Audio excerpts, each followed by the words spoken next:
any mistakes or problems I have, just blame it all on Hack. It's worked for me this far, and I'm not planning to stop anytime soon. Welcome, everybody, to another action-packed episode of Talking Pirates. Welcome, one and all. All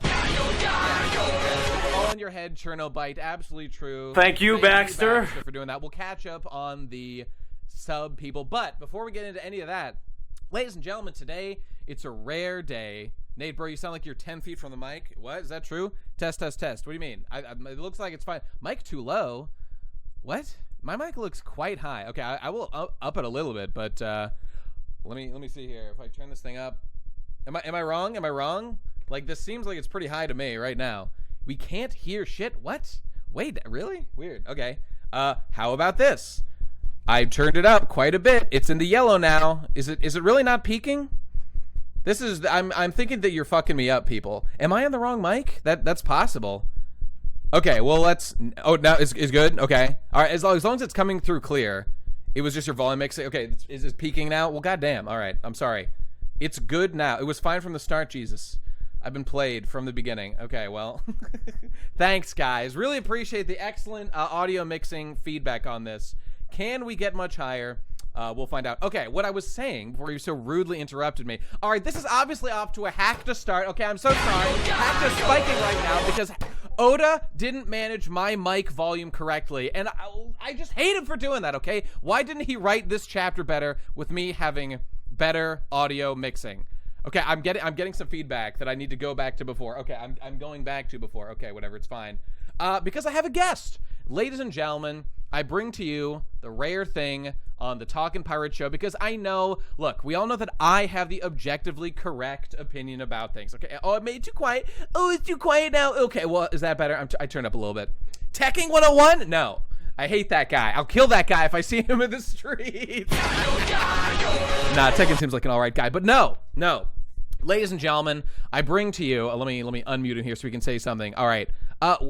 Wait, mute. I want to unmute it now. Okay, here we go. No, welcome, one and all, to the editor of TCB Scans, Teal, a.k.a. Feeso. Here he is. Welcome, Feeso. Hello. Hello, everyone. Can you hear him? That's that's quite the hype to introduce me. Well, as it should be. Tune in for the best guy ever, not the kind of average dude. That's okay? exactly right. You know, I think it makes sense. Oh, I'm getting a lot of fuck TCB in the chat. Thanks, Chip, right off the bat. I'm gonna cry, Chip. Oh, good, guys, right? he's not like me. He's nice not battle hardened. Please go easy on him. He needs to be eased into the hellfire. No, at least of the Twitch chat community, you know, they're here to watch you emotionally break down. This is what they want, so don't give them the satisfaction. Feeso, I appreciate. Hang on there for the sake of the show, at least. Kidding. Okay, all right, good. So yeah, this is the guy. This is one of the people who bring to us the chapters we so lovingly consume every week from TCB Scans. And of course, you would have seen him. We talked extensively, not only in the little clips in my recent. What is it? You know, the two-piece conspiracy video where I talked to a bunch of TCB Scans contributor people, and then also for the larger interview video that I just released, I had a long talk with Feeso and another interesting character, Teal. There may be a connection between these two. I'll leave it to you to puzzle out what that might be.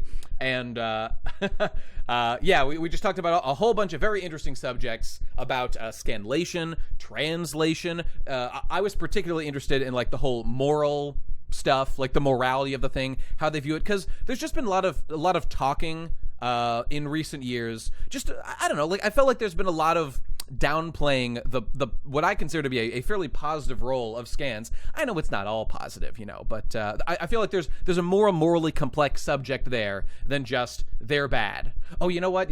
I'm sorry. I need to update the Twitch page here to say that I have a guest. Let me just do that real quick. Feeso, is there anything you care to say about yourself or your work now that we're starting the show here? Yeah. No, it's just nice to be here. It's a chapter to come in on. It's like yeah, no kidding. Commentating like the main event of a wrestling show or something. I'm just really excited to talk about it as a fan, and if people enjoy the stuff TCB puts out, that's awesome. And if not, hopefully Viz is there to fill in the gaps. So yeah, I'm just excited to talk about it. No doubt. Now, And hopefully I can give some insight about like some of the lines and stuff as we go. Yeah. I mean, I read because there was an English scan that came out before TCB's release from Colored Manga or some guys that I'm not too familiar with. And it was already interesting to notice. I mean, I talk about this in the Two Beast Conspiracy video, how it's like a very good, I consider it to be a very useful and helpful process for non-native Japanese speakers, like, you know, most, if not all of us here today, to read multiple scans, and we can see like, oh, this was interpreted like a little bit differently. So whenever those moments come, like in the Two-Piece Conspiracy, as I call it, where it's like we're reading into a line, and we're like, if we read into the line a certain way, it massively changes something about the lore. Potentially, it's like, okay, should we run with that, or should we perhaps exercise caution and not like assume that's true? And so having multiple scan groups together, in addition to just like you guys and Viz, and now these like colored scans guys, or anybody else, you know, Jaimene's back. Yeah, it's a very useful thing. It's definitely interesting to compare and contrast as resources. The only thing which I would say to that is, those are technically not scans. They kind of clean the spoiler images, which is how they get up a day before, because they're not actually using a scanned version. Initially, they didn't seem to translate it themselves. They seemed to source it off of spoiler translations that you could find on forums. Sure. I think now they've got a translator. I think it's a bit better than it was last week. It's interesting to compare and contrast. So yeah, this is already interesting insider, you know, baseball that I wouldn't have even thought to notice. I mean, I'm not as clued in as you guys are, obviously, who are, you know, really, you know, on top of the scene, obviously. Would you say that you guys are the biggest English scanlation group? Because that's my impression, but probably at the moment. Yeah. Obviously, it comes and goes every couple of years with these. I mean, in the past, there was obviously Manga Stream. Indeed. Rest in peace, one manga. My heroes. Okay, so let's transition over here to the chapter, and we'll jump right into it. Although before we do that, I gotta catch up on the people who subscribed. So bear with me. It's the streamer's duties. You understand. Okay, let's flip on over. Zippy Zam! Wow. Okay, we'll get to the chapter. Let me read those kind people who gave me money. Hang on. Oh shit, I forgot to pull up Streamlabs. Hang on. Filler dialogue. Hype. Soundboard. Thank you, Baxter. I'm feeling the dead air. Okay, hang on. Alert bot. No, that's not it. Recent event. Here we go. Okay, so I saw. First of all was The Singed. Can it get much higher? Thank you, Baxter. Appreciate that. Chernobite. It's all in my head for 7 months. Arigato. Easy Thank money. You, Baxter. Indeed. Based guy ever. Good old Based. My rival in Japanese learning, or Nihongo no. Oh God, learn. That's pretty good, right? Naraimasu? Something like that. Whatever. Fuck it.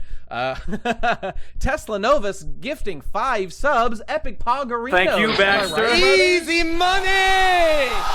So thank you, Tesla Novus. All you people, give him a thanks. Give him a thank you. Thank you, Baxter. TYB in the chat, if you please. Okay, and who else was there? That's pretty good, right? It was Based Guy Ever, 6 months. I love panels. One Piece needs more reaction panels. Thank you, Baxter. Very true. Jam Wop for 2 months in a row, 5 total. Thank you for breaking that down for me, Streamlabs.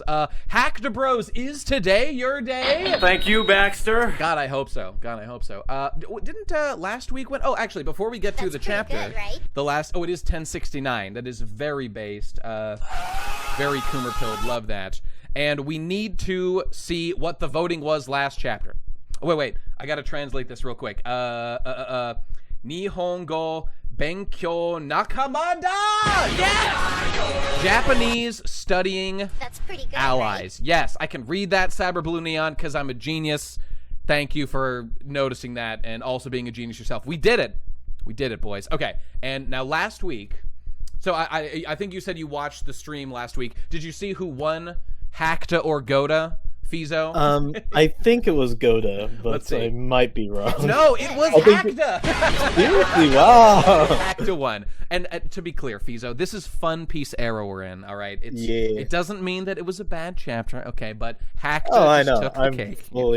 fully in on this false binary. Okay, good. Now, it is a binary because Midda isn't real. There can only be one, either Goda or Hacta. Midda's a pretty good, right? fake fiction. He's not out there anywhere, so... Okay, oh, no, and I'm sorry.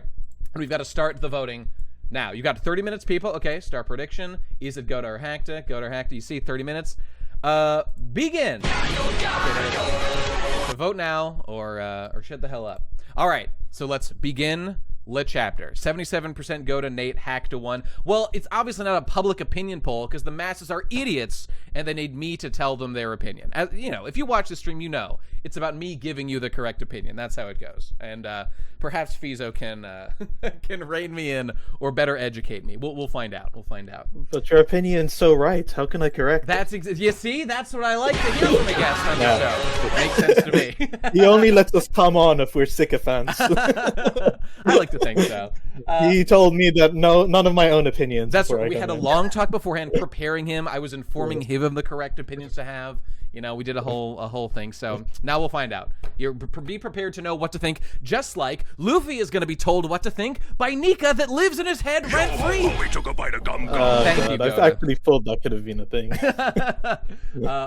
We will probably talk about that extensively. So, all right, let's charge in. Okay, here we go. So bet Ready. now, people. Hacta or Goda? Let's get the. Okay, I see. Oh, I'm seeing some strong Hacta going on in the early stage. In fact, can we get some spamming in the chat, please? Can we spam some Goda or spam Hacta? Let's get an impression. What are people thinking right now? All right, I will sit here and wait. We will all wait until I see some faces spammed. Okay, strong Hacta showing so far. Ooh, Goda bros. It's not looking good. As a matter of fact, no. the let's check what the voting's doing right now. 83% Hacta, 80 Hacta, 20 Goda. My God, it's looking like a Oh slaughter. my goodness. Hey, don't I'm gonna let have an recency uphill bias battle. color you people. I'm sorry, Feeso, what were you saying? What were you saying? I'm gonna have a bit of an uphill battle because I think the chapter is pretty good. It's you know, I'll really reserve enjoyed it. my opinion, you know, to keep the fun going, because obviously I'm a dictator on the stream. I get to decide Yeah. at the end. But we'll try to be educated and intelligent about it. Okay, Absolutely. now let's. There's definitely stuff to poke fun at, though. No doubt. Glass Marcus here is correct. I'm a simple man. I see Nika. I vote Hacta. It's just that easy, people. It's just that easy. Okay, let's get to it. Here we go. Chapter 1069. Nice.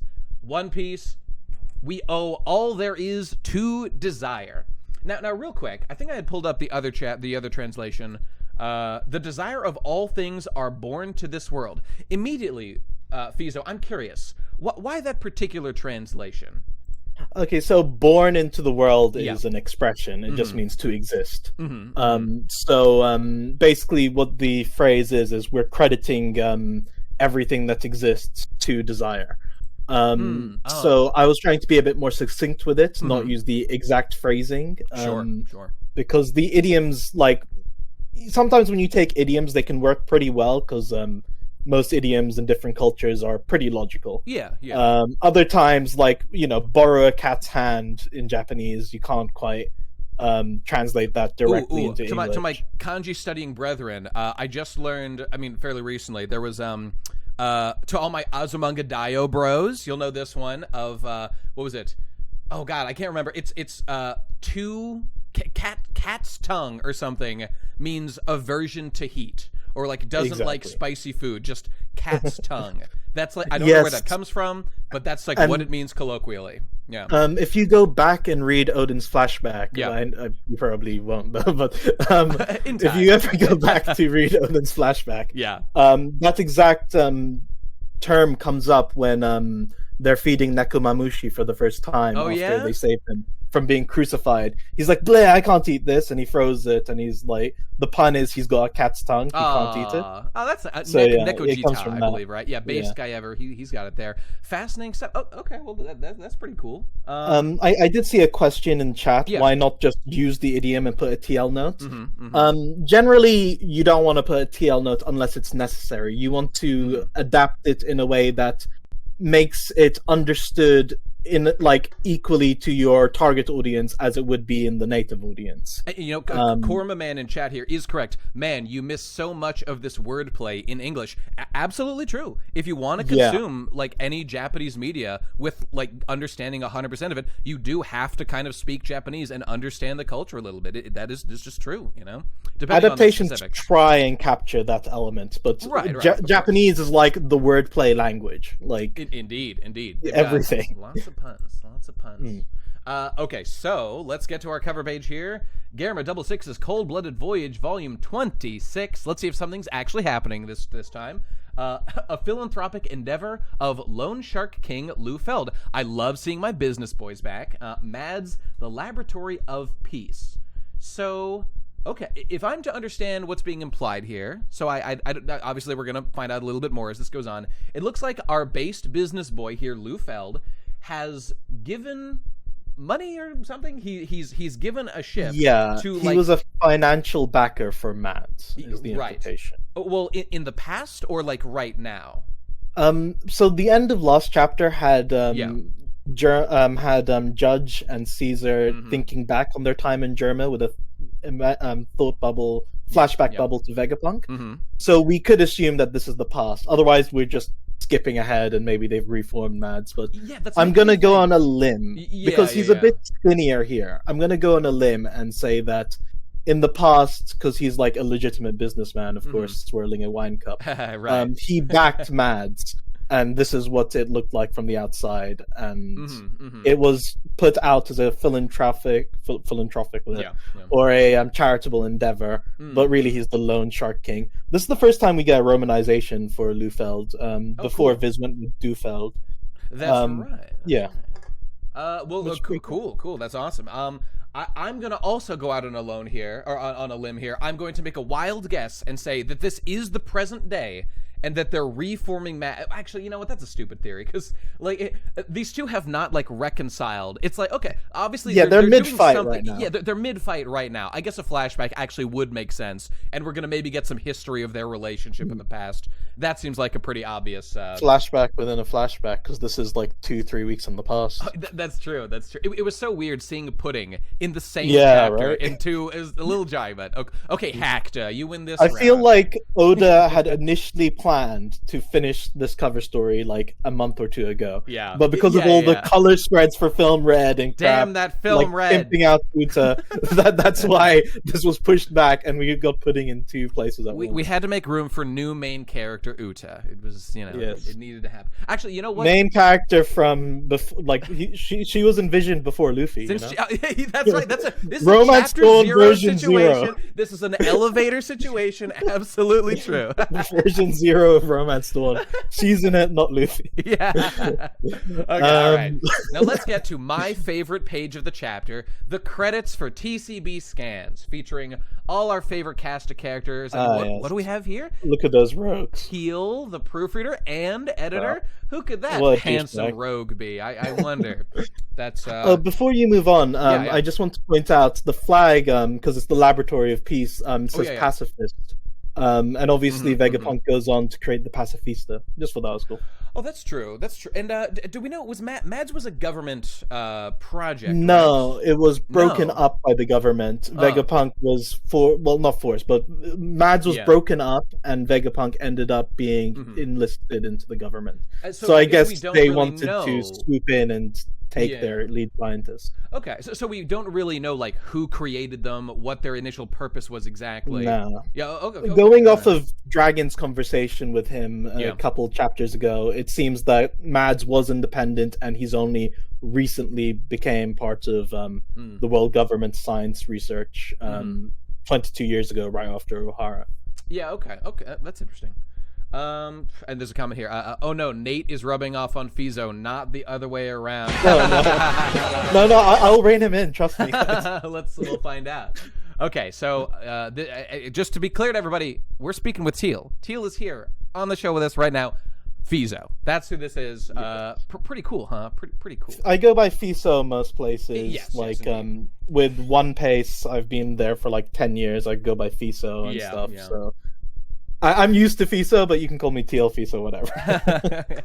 I mean, this is why you have some very interesting insight into the stuff that we'll be discussing. So, yeah, let's just jump on in. Okay. Oh, and of course, Oda's commentary this week. Wow, a hot sandwich master. Watch it turn around you. Wait, watch it turn this anything around typo. you into a toasty sandwich.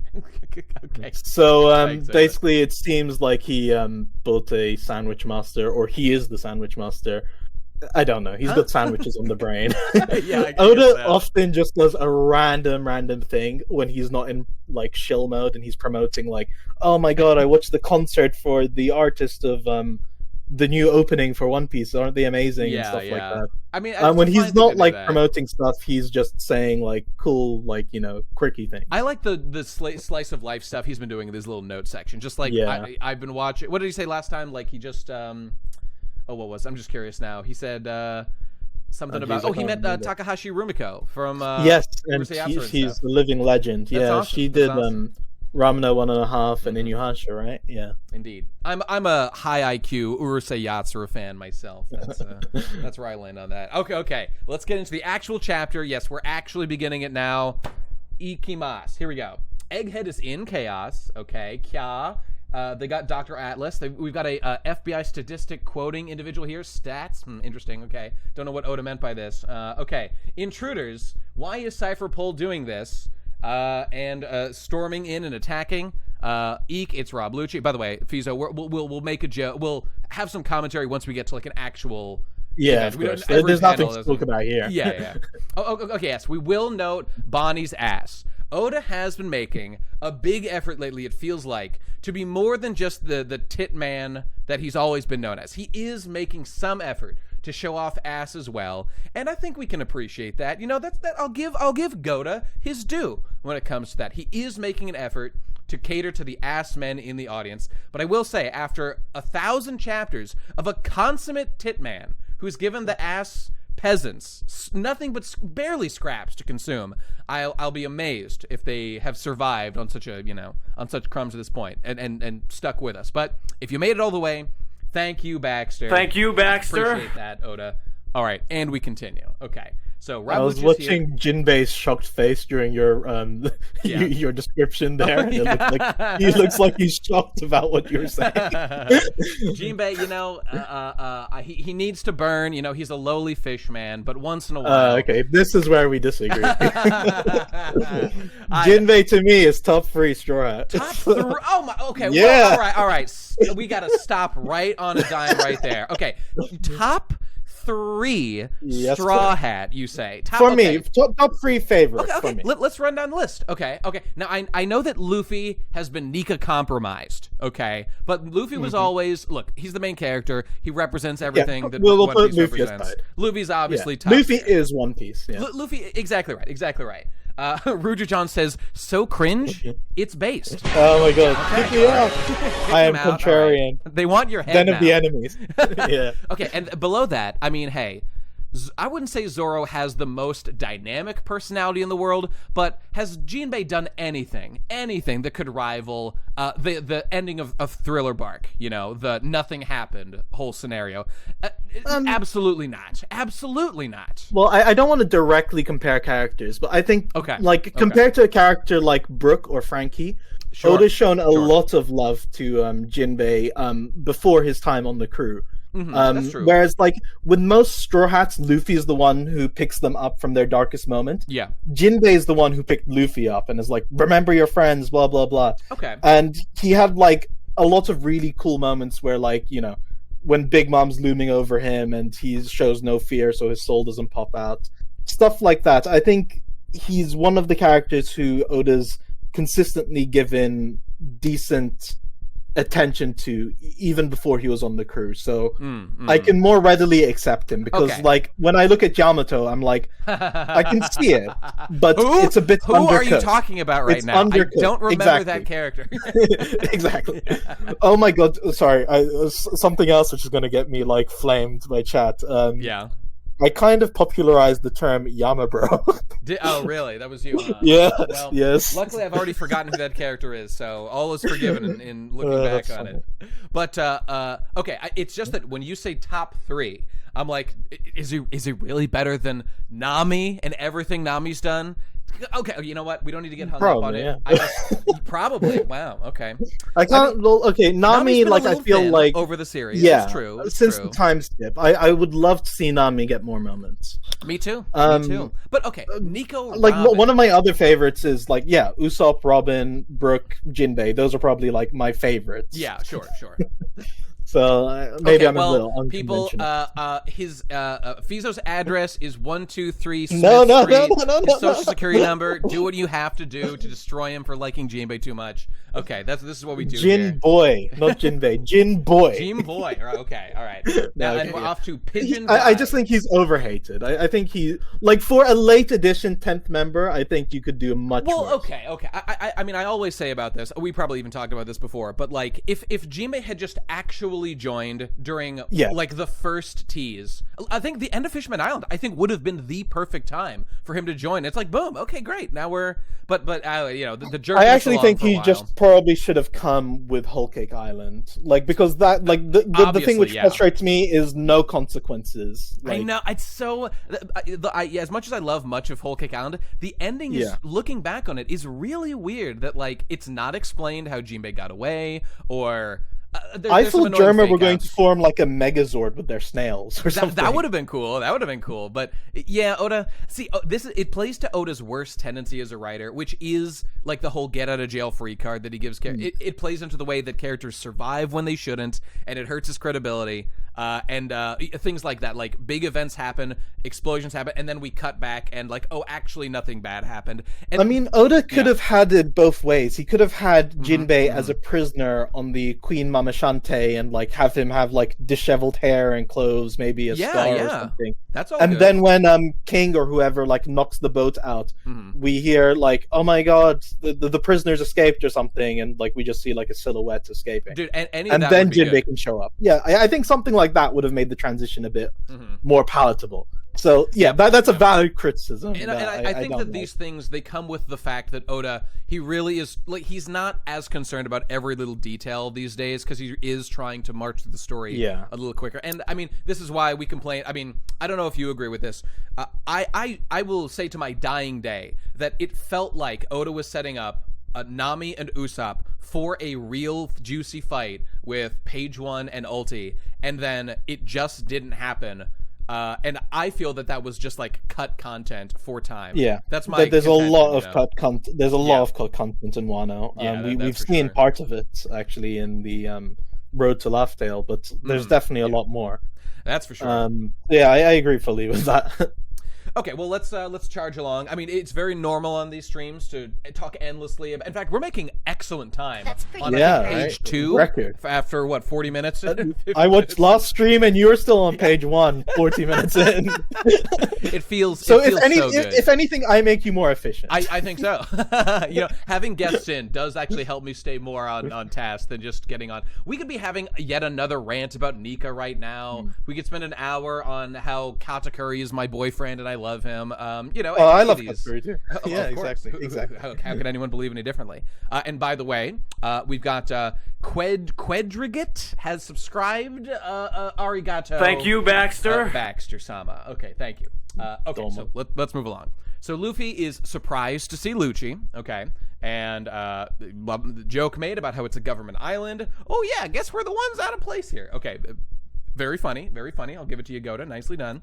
That sound effect is him actually shrinking down. I saw some spoilers have it be like the coo sound effect, which made it seem like Lucci was like coo. Oh, like it was Lucci making that sound? Yeah, because of where the bubble is. But no, this is him shrinking down. Well, now I'm curious. I'm gonna compare how that looks on the cover. I took the sound effect from Viz, but yeah, it just looks like he's saying coo. Although, hang on. Okay, Basa Basa is the sound of flapping wings, if I'm not mistaken. Yeah. So the thing on the left is the coos. So, well, okay. So have you perhaps? Oh, they're the bird noises on the left. We put the coos there. The thing in the middle, that's definitely the just him shrinking down, because we saw he was in his leopard form right before. Wait. Okay, so you're talking about the Bassa Yes, Bassa. the main one. Oh, I see the coup now. Oh, there it is. I was looking at the wrong. Yeah. Sloop. Sorry. Okay. No. Where he's like coup there, where it looks like he's saying it. Oh, so that is the sound effect of Lucci returning to human form. Yes. From time. Okay. I got you. And Sanji Van Smoke. Who is this talking? I mean, if you check the stream title, it should be there. But this is Teal, aka Feeso, TCB scans. You can editor. find me most places as Feeso. Indeed.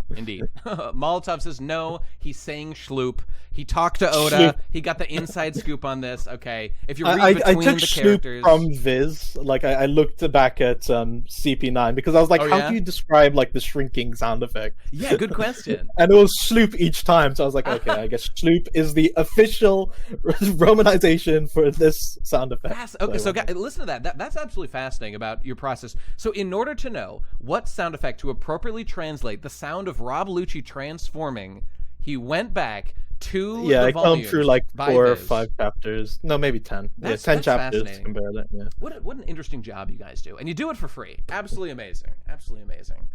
You guys, someone should reward you in, I don't know, by being nice and complimenting you for doing a great job. And maybe that may be me. Shucks. We'll find out.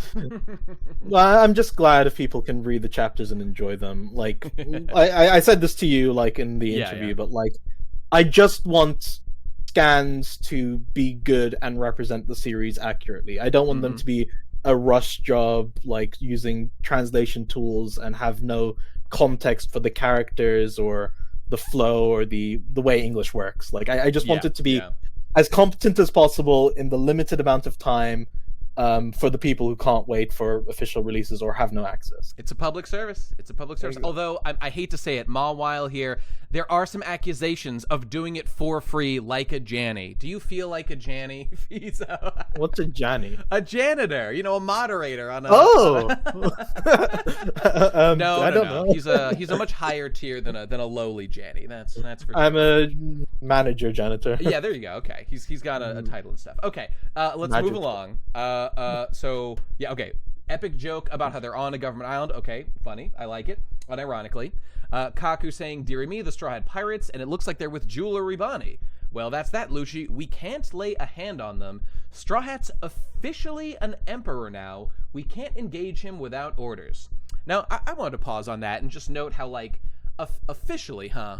So, like, I guess that the newspaper printing it... Well, we do know that Morgan... Well, he's recognized as an emperor is what he's specifically saying. Yeah, right. And like, the newspaper, we actually saw that Morgan's, like, illegally printed the white picture of Luffy, that they didn't want him to. But he was colluding in general with the government to print, like, the story they wanted. So they had already approved the story, basically. He just swapped the picture. Am I remembering that correctly? Does that sound right?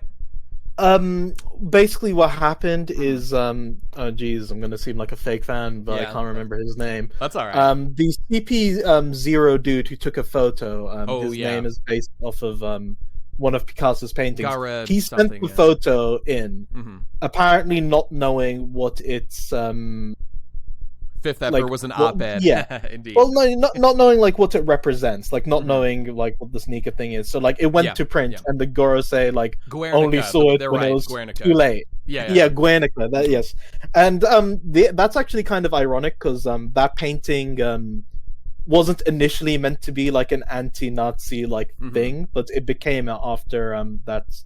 It was an anti-war thing, I'm pretty sure. Right? Yeah, anti-war. It became an anti-war symbol because the Nazis bombed it, and obviously it wasn't initially intended to be that, but it became that symbolically. So I guess Guernica submitted the picture, and it has unintended meanings as well. So maybe that's why Oda went with it as the name. Indeed. Okay, so in any case, obviously Luffy is recognized as an emperor now. Okay, cool. Luffy hands over Bonnie to Jinbei. Excuse me. That's right. Emperors have considerable backing behind them, says Stussy. Even a small tiff can flare up into an all-out war. Contact the Navy. Yes, ma'am. Okay, I mean, fair enough. Just recognize the political power. Yeah, there's a political aspect here to engaging Luffy that we haven't seen before. Yeah, I guess just that a is funny, a pretty big change, isn't it? Yeah. just a funny note. With Jinbei saying "oof," one of our Yeah. quality assurers was like, "Do you think people will take that to mean that Bonnie is fat?" I kind of was thinking that sounds like he's taking some serious impact from her being dropped on it. No, he's just surprised that Luffy like suddenly shoved her into his arms. Do you know what the original? In fact, I could have had it pulled up. Maybe I should have just since. I've got an imager here. I'll send you the. Oh yeah, okay. Here, you do that. In the meantime, I'm actually going to also see if I can pull up the Japanese chapter, just because we often refer to. Oh, you got a whole thing of it. Excellent. Yeah. Let's scroll down, people. I'm prepared with notes. Yeah, and no kidding. All right. links. I prepared a few notes of my own, but we'll get to that in a moment. Okay, he says, "Otto." Otto. Yes. Which Otto, yes. Japanese bros. I happen to know that Otto also means literally husband. Otto means husband. I think what Oda is saying is that, or what Jinbei is saying is that he loves Bonnie and he wants to marry her and be her husband. Yes, I think I'm right about this. Absolutely. Tell me if I'm wrong about that. I can always rely on you to. Bonbei, the one true pairing. Okay. It's just going back to the page here. Okay. So yeah, they're not going to attack Luffy because he's an emperor. Now, okay. I will say about this though, I find this a little strange because it's not really that the title of emperor means that the government should not fuck with you at all. It's not about that. It's about the power that you represent. And so, before Wano, if a marine ship encountered Luffy, they would have attacked him. Absolutely. And he already had the Grand Fleet, such as it is, even though I continue to argue that, that group doesn't really matter. I know Oda's going to have them come back into the story at probably the end when they're useful now, but okay, whatever. So they're a factor that's relevant. But clearly that wasn't the X factor that made Luffy, untouchable. It's now that he's just been given this title of emperor, but I would argue that's kind of silly reasoning, because really it's about, for example, Whitebeard. It's obvious why they're not going to fuck with Whitebeard. The man controlled at least a quarter of the New World, and the Paradise too, probably. His influence is literally everywhere, and if you fuck with him, it's going to cause massive political ramifications, as we literally saw when Whitebeard was killed and the whole world got turned upside down. I would argue that what Luffy controls in terms of power is nowhere near. It's not even close to the same level of influence that Whitebeard had in his political weight that he can bring to bear in that way. And so it feels a little bit I guess I'll say, I don't mean to be that mean, but a little bit of childish reasoning that we can't attack him. He now has the third tier of Bankai. He's activated his Dorikis have hit 10,000. That means we can't hurt him anymore. He's been promoted from manager to senior manager. Yeah, and now no one wants to mess with him. Exactly. And again, I know I shouldn't worry too much about these details. It's not it's fucking totally ruins it or anything. And to be very charitable, maybe there's something else going on here where the Goro say no, that he's Nika and they can't fuck with him because he's got that whole aspect. They don't want to kill him. And, it could also just be the Grand Fleet. He purportedly has a bunch of big shots Bartolomeo and Cabbage going around being oh yeah, we're with Luffy's side. We're claiming this territory. We've got 5,000 men, an army. They know Wano's on his side, and I mean, Wano to be fair, there's at least 2 islands that basically are under his Fishman protection. Island too. Yeah, Fishman and Wano at the very least. Maybe they're aware of some of these secret connections, with Arabasta, Fishman Island, and he's got a lot of friends. But I actually with Whitebeard, you do get the impression because of the iceberg effect that he controlled a lot of territory. You never see it or know it, but based on the size of his fleet, based on what people say about Blackbeard taking his territory, we feel okay, Whitebeard has a big deal, but we don't actually know how much he controlled.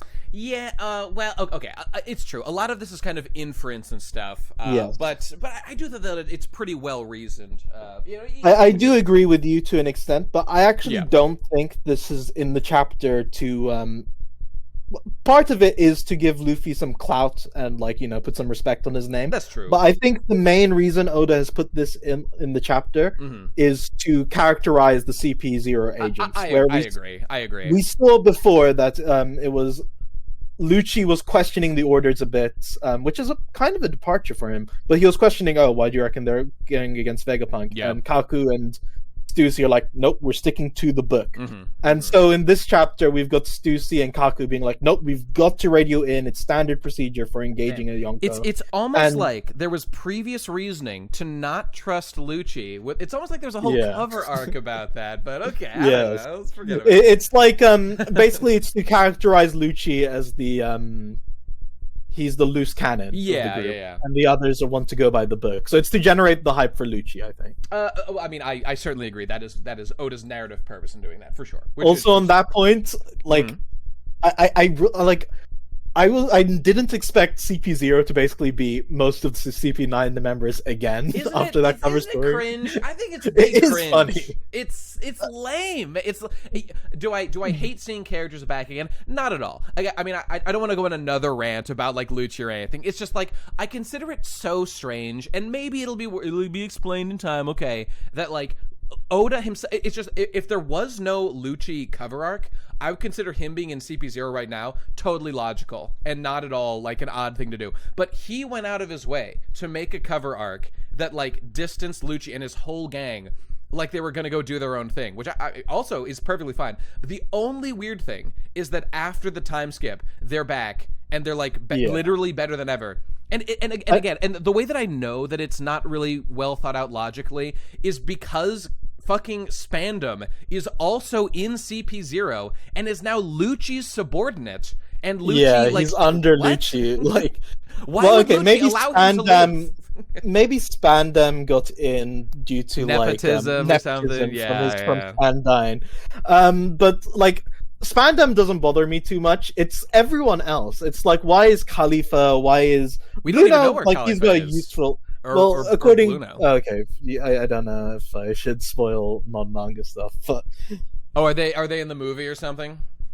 Maybe. Yeah, that's. I mean, I assume. I personally don't care at all. I mean, hey, people, watch out. I mean, there are some spoilers about film Red you might see. I think, we don't we can't confirm like what the case is in the manga, but basically going off Film Gold, for example, we know like a lot of these CP agents ended up in CP0, and I want to know how big CP0 is. Is it like a small cell, or is there like 30 members, or like it's? I don't think it's even particularly bad writing that there exists a cell that is the direct agents of the admiral of the Tenryubito, which is what Cypherpole 0 is, and they like are public.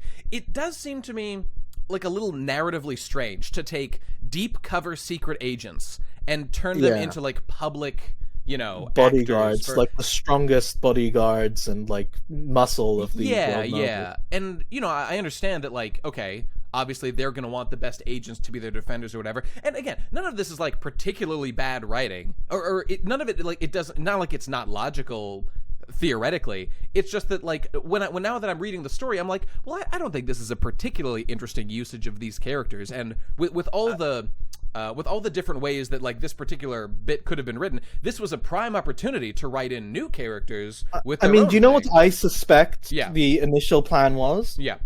I could be totally wrong because he did bring life back to Wano. But I suspect that maybe this was meant to be Ryokyugyu's debut. Like, this is meant to be his big moment where he comes in with Rob Lucci. That would have made a lot of sense. But so you've got a sense of progression, like after Kaido, now Luffy faces his first admiral for real. I think that could be very possible. But then again, like the way the Ryokugyu stuff worked out for Momonosuke's character and restoring Wano, maybe I'm wrong. But I do think that maybe go on.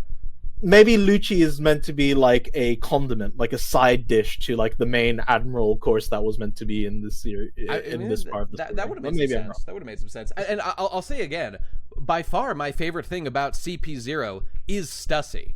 And by the way, what Stussy was a secret agent that like was in deep cover as like a madam of like the pleasure district of wherever. This is why they wear masks. I guess it's why they wear masks. Yeah, that which kind of does make sense. It's just it's kind of a weird role for her to be like also out doing stuff. Okay, maybe she's given up her role. It's just that seemed like we haven't narratively seen. Again, I'm kind of reading into One Piece like what I would expect of like a higher level mystery novel than what Oda like needs to do to make a serviceable story.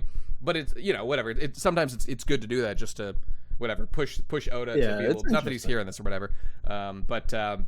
Like I hear you. Stussy had no reason to like leave her position because no one knew that she was actually a CP0 agent. I'm assuming that she's still like acts as the queen of the pleasure district. People still don't know. That's why she wears the mask. But it's just writing Stussy yeah, like it's been so much fun with like the way she messes with Kaku and like, oh, I'm chilly, and like, yeah, you're not chilly anymore. Stuff like that. I think that's been so much fun. Yeah. She's shown some real pizzazz, and like you don't quite know like what the deal is with her because she's clearly like knows a lot about Vegapunk and stuff. So that's she sure does. And I think that Oda is intentionally giving her obviously like little narrative bits that like, okay, why does she know? What's her history? Will we?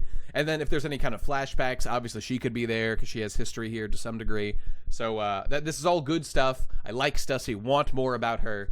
That would be good. So I saw a pretty good comment just there by Commander Molander. I hope I'm saying that right. That she got her cover blown during Whole Cake Island because Morgan's found out. Well, I was thinking of that. Maybe Morgan's wants to keep on the down low though, because like maybe like he trades on information. You know, I was thinking of that, and that's a fair point. I saw that comment. I thought that she only revealed herself to. Was it Lou Feld who she like basically killed, she murks him, but and then the bomb blows up in his face. But so, was she actually exposed by anybody else there though? I don't. I'm pretty sure Morgan's to it. Morgan's and her talk. Like she shoots. She shoots Lou Feld with like her finger pistol from a distance, and then Morgan's is like by the side being like, "My, you're so heartless." And then they have a long conversation about how Morgans thinks Luffy will be the next big name while they're running away. So, well, okay. I'm pretty sure. On that subject, I guess I'd have to go back and double check. Although, like I will say, if it turns out I'm wrong and her cover was blown, which I don't think it was, but if it was, then this makes a lot more sense. And I would just be wrong to be worried about that. But okay, we'll double check that a little bit later. Oh, Morgan saw it, but he promised not to tell anyone, says Chip. If you say so, why would you trust Morgan? Okay, whatever. Let's move on. We can't focus on that one detail too long. Okay, here we go. So next page is instant hacked because Atlas, my favorite Vegapunk, is wounded, and that's not cool, and she's all busted up. Oh, Astro Girl, no. Astro Girl, I like her design a lot. Well, do you have a favorite Vegapunk form? I'm a big fan of Atlas. Yeah, I do like Atlas a lot. Yeah. Probably my second favorite is Vegapunk. My least favorite by far is Edison because, like, actually screw his accent. The amount of, like, southernisms I put in there because he speaks with a Kansai dialect. I don't get it. Like, he speaks in a Kansai dialect. Why would it be him? Lilith and Stella Body in the present speak like old men. The rest of them, including Vegapunk in the Dragon flashback, speak like normal people. So I do not understand why those three punks have unique quirks, but they do, and it annoys me. Maybe there's something about how, like, I mean, for example, Edison is like knowledge, right? He's the knowledge guy. Maybe he's like the flair, the creativity. Maybe there's something that like Kansai people are known for their creativity, or maybe he's doing like some like Japanese lore thing with that obviously I wouldn't understand. Kansai people are known for their passion, that's the stereotype. It'd be like casting like a French guy as like the lover or something. It'd be like, okay, that's what they're known for. I mean, you either use a Kansai dialect in most things if you're trying to portray someone as a bumpkin, or if you're trying to portray someone as someone with a lot of passion, fiery personality, stuff like in Yakuza stuff.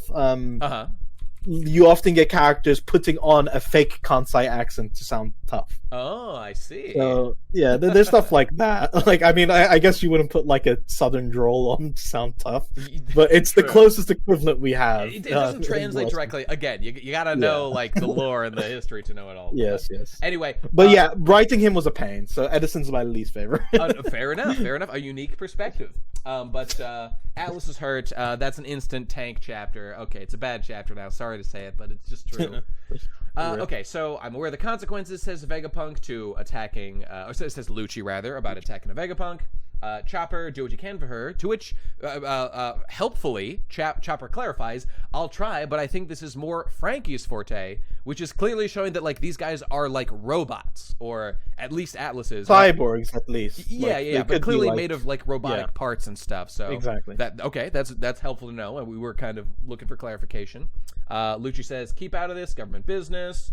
That kid gave us food, says Luffy, doing the big. He's got a personal connection now. Atlas gave him food. We know what that means. Ruh-roh. Yeah. She's in the she's in the Otama role here. Yes, she is. Just admit it. And again, this is just to get heat on Luffy. This is to make us angry at Luffy. Well, him angry at Luffy. Yeah, it's like Oda's really speed running this whole arc. Yeah. He's like, Wano, we're doing the opposite of that now. We'll blast through. He like, what was it? He met Bonnie, instantly had like a little arc with her. Met Atlas, gives food the same chapter. Now someone like killed her basically. We're at the end final boss already. It's actually really interesting you mentioned that, because he actually did have an arc where he was like calling her like Booney or whatever. Yeah. And he switches to Bonnie as soon as he hears about her tragic dad or something. Really? Yeah, it's actually right afterwards he says sorry Bonnie. So yeah, like, is he intentionally messing it up, or did he just learn the name after he learned about the tragic backstory? He's speed running this character development arc. So like when Luffy starts calling you by your real name, that means you're gonna join the crew. Join the all right, here it comes. But like, Katakuri and Kaido and Big Mom are some of the few characters Luffy,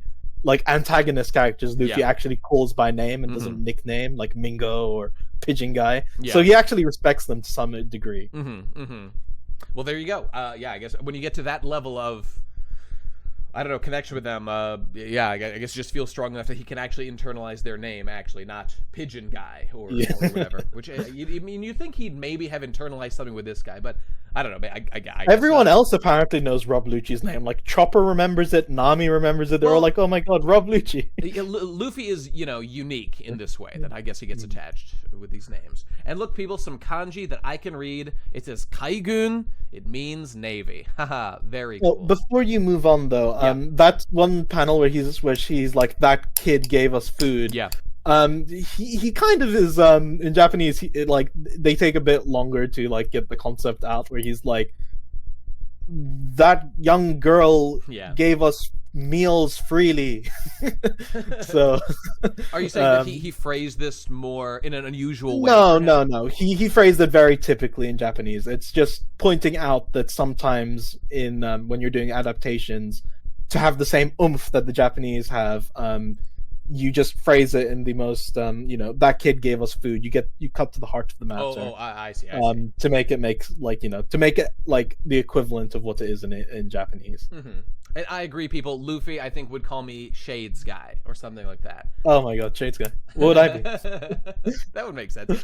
Or most powerful man I've ever met, or strongest individual. Any of these things I think would make sense. I would be honored if Luffy gave me a nickname. I'll be Beast Guy or something. Indeed. Like editor man, translation editor guy. Man. I don't know. Edit guest, old guest. Okay, so we're back at the HQ. Okay, time to check in on my boy Akainu, best character. God, I hope he kills a pirate this chapter. Let's find out. The Straw Hat Pirates are on Egghead. Indeed they are. Things are getting messier. Is Vegapunk on to CP0? Afraid so. They had to force their way in. You'd think those brats would consult me before declaring war. Okay, so it sounds like... Now, actually, the other translation, I think, phrased a little differently. So let's see if we can clarify exactly what's going on here. Oh, that dude, by the way, with the long neck, yeah. He speaks in a Kansai dialect, which is why it's afraid so. Yeah, okay. They had to force their way in. Fascinating. So, like, I was wondering about this. I kind of forget now. Was Sengoku not aware... Not Sengoku, what am I saying? Akainu. Akainu. Did CP0 was ordered to go kill Vegapunk? I know that's their orders right now. But Yes. Sakazuki was not consulted about that, right? No, I think he might have been because Kizaru is already on his way. He was as that's planned. true. Kizaru is on his way. I mean, it's this line Well, here. You'd think maybe he perhaps- doesn't know the details of their operation, but maybe Kizaru was sent to like Yeah. take point of the situation, take over Egghead after Vegapunk's dead. I don't know. Yeah, and the way that But- he said this, like, you'd think they would consult me before declaring war. Obviously, Yeah, so he wasn't involved the in idea- the planning. Yeah. Yeah, it's not that. He was he expected them to radio back after being turned away.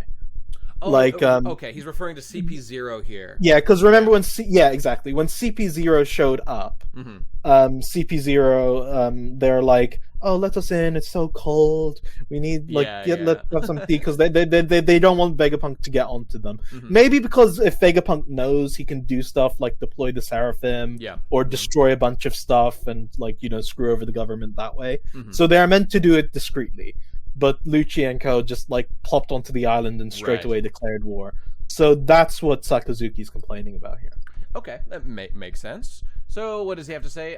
If Vegapunk has cut a deal with Straw Hat, that's a major blow to our military superiority. Yes, I guess the fact that Luffy is there and could, if Vegapunk knows he's about to be assassinated by the world government, he would make a deal with anybody who would be there could potentially help him. And obviously, if Luffy is there, a Gorosei, and they probably know about the connections to Dragon, and that Luffy might be an excellent choice. Just due to his personality and potentially because Vegapunk knew his dad Dragon. I don't know if they know that necessarily, but whatever. In any case, who knows exactly what information they have.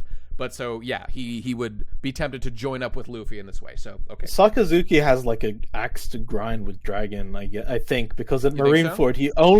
he only calls Luffy son of Dragon whenever he sees him. That's true. I mean, I always assume that's because Dragon is the worst criminal in the world. That's right? Yeah, So, and of course he it would goes look at opposite Luffy. of his absolute justice thing. So maybe it's nothing Indeed. personal. It's just, he is the criminal. I think, if you're looking at the world in the most based and red-pilled way, as Sakazuki, my man, does, that all criminal scum must be purged, to look at Luffy, you see the son of the worst criminal in the world, and, Sakazuki is based. He would never punish a child for the sins of the parent, except he actually probably would do that if there was any chance. He would probably that they- melt the child. Okay, but you know what? It has to be done. To be fair, it has to be done. So I don't blame him anyway. Well, okay, speaking of Hackda and all that and development and stuff, Yeah. what's happened to my boy Sakazuki? He's just been I been know. stuck to his desk since. It's so sad. I say and he's every day. been the one okay, we need to be cautious. We need to think. I honestly feel so bad for him, and I kind of feel like Oda has really done something mean to this character by forcing him to sit behind this desk when his destiny, what his ikigai is going out there every day, putting his pants on one leg at a time, and killing pirate scum every day. I think it is hilarious to put this guy, saddle him with a desk job, and he's just poor guy. He just wants to go out there and kill He pirates. has the best murder fruit of anyone on the entire Yeah. planet, except maybe Kizaru if he could start nuking people more actively or something. But yeah, It's a commentary on the Japanese office. Probably. Corporate ladder. Although That's I'll what say it this is. though, if this ends, if this whole thing about Sakazuki in the entire timeskip, if that were to end with a glorious moment where he is let off the leash and we just get a totally unhinged, insane fight with him using his lava powers, finally I can murder Straw Hat or something or just any worthy foe. Maybe Oda could build this into something satisfying at the end, and I would love that. And Labrat, you're right. He did choose this path by becoming Fleet Admiral. You're absolutely right. I mean, he could have denied the promotion like Garp did. Yep, that's numerous true. times. He didn't even want to be admiral. But now that we know him, and love him as we do with Akainu, it's you just got to feel bad for the guy a little bit. He has a passion and he's Yeah. denied it. He's not. I don't even know if we could say that he's doing a good job at this because I'm not really. It feels sure. like every time we cut to him, like the world is going to hell, and he's just how reacting. Yeah, that is how it seems. They're barely clinging on. And let me read sub from the consultant. 5 months. Thank you, Baxter. Appreciate that. Thank you, Baxter. Nika is the best thing to ever exist in all of fiction. Change my mind. Someone clip that, right? Someone clip him saying that and upload it. Well, yeah, that sounds like copium to me. It sounds like big copium being taken. Okay, short version, there were many things about Nika that are actually good. The execution was all fucked up, and goddamn fuck you, Oda, for not even, like, tricking us, like, trying to get me to swallow something that's obviously bullshit. It was a Zoan all along! Get the fuck out of here. All right, that's the short version. Okay, moving on. Okay, Kizaru, right? Where's Kizaru? You're right. Okay, that's officially hacked. All right, someone mentioned Nika. Hack. Okay, there it is. He's already left for Egghead as planned. So Kizaru is on his way to Egghead right now. He was already departed. Yeah. Before this news even came in. Indeed. Tell Lucci to wait for the Marines to arrive. He's not to engage the Straw Hats under any circumstances. Okay, there you go. And now you'd think that a man like Lucci could travel at the speed of, I don't know. Maybe there's like a certain level of speed that man could achieve with his powers. I mean, it's got to be, faster than a dog, slower than, well, nothing, because he should travel at light speed, you'd think. But, okay, it's been established his powers are not that. I assume he's going by boat, right? He must be going by boat, I guess, even though, I mean... Like, he is a pretty lazy dude when he's not in light form. That's true. Okay, fair enough. Watching him be slower than Kuma launching himself, lol. Oh, that would be something if he gets this slower. Well, okay, as Feeso said, he's traveling by boat. He's a very lazy guy. Probably. Okay? We don't know. Kizaru, okay, we say he's lazy, but, like, this man is ready to go to war for Sakazuki over anything. Want me to go to Wano, bro? I'm on it. Want me to go to Egghead? I'm on it. He's like, anything that comes up, it's like, oh, yeah, I'll go. That's true. And an admiral's time is very valuable. So, you know what? He's doing us a favor here by going, okay, fair enough. All right. So we're back on Egghead. Now, it sure would be wacky if that silly old Lucci disobeyed orders. Let's find out what happens. Crash. Oh, no. That silly old Lucci. His name's always just like the samurai. They're fighting. They're doing all kinds of crazy stuff. Wow, Lucci and Pals, the new sitcom. Indeed. Don't start yet. You better be sure to blah, blah, blah. Okay, they're fighting. That's what it is. This is a major incident. Yes, it is. Okay. And Lucci's got an interesting design features there. Okay, I'm sure nothing important will come of that. Okay, we'll get back to that in a minute. What the heck? Did that Lucci guy always look like that? What speed? This is a rare sight. Most awakened Zoan powers tend to overwhelm the user's mind, but this... You're not the only one who's gotten stronger Straw Hats. We've got Lucci stand down. Okay, blah, blah, blah. The cat fruit model leopard awakened form. Okay, so we've got the whole kind of smoky like color thing going on. He's got obviously there's some swirls in there that seem to be like Nika. Okay. So in this corner, the lethal leopard, Job Lucci. Okay, and in that corner, there's things going on here to be discussed. So it has to be said. So I wonder if now it looks like the rules are that, like, awakening looks like this.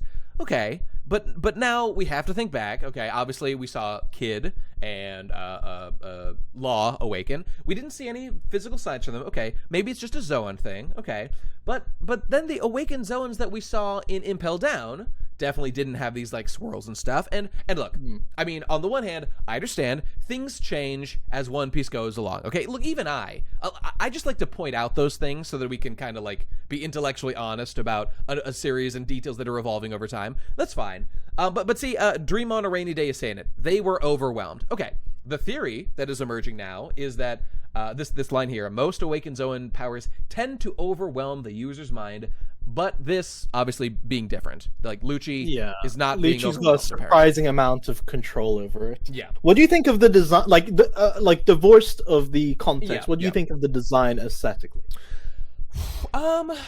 It's not too bad. I mean, it's hard for me to ignore the things that, like, I mean, the first thing that comes to my mind about this is, like, okay, he's got, like, the halo around him too.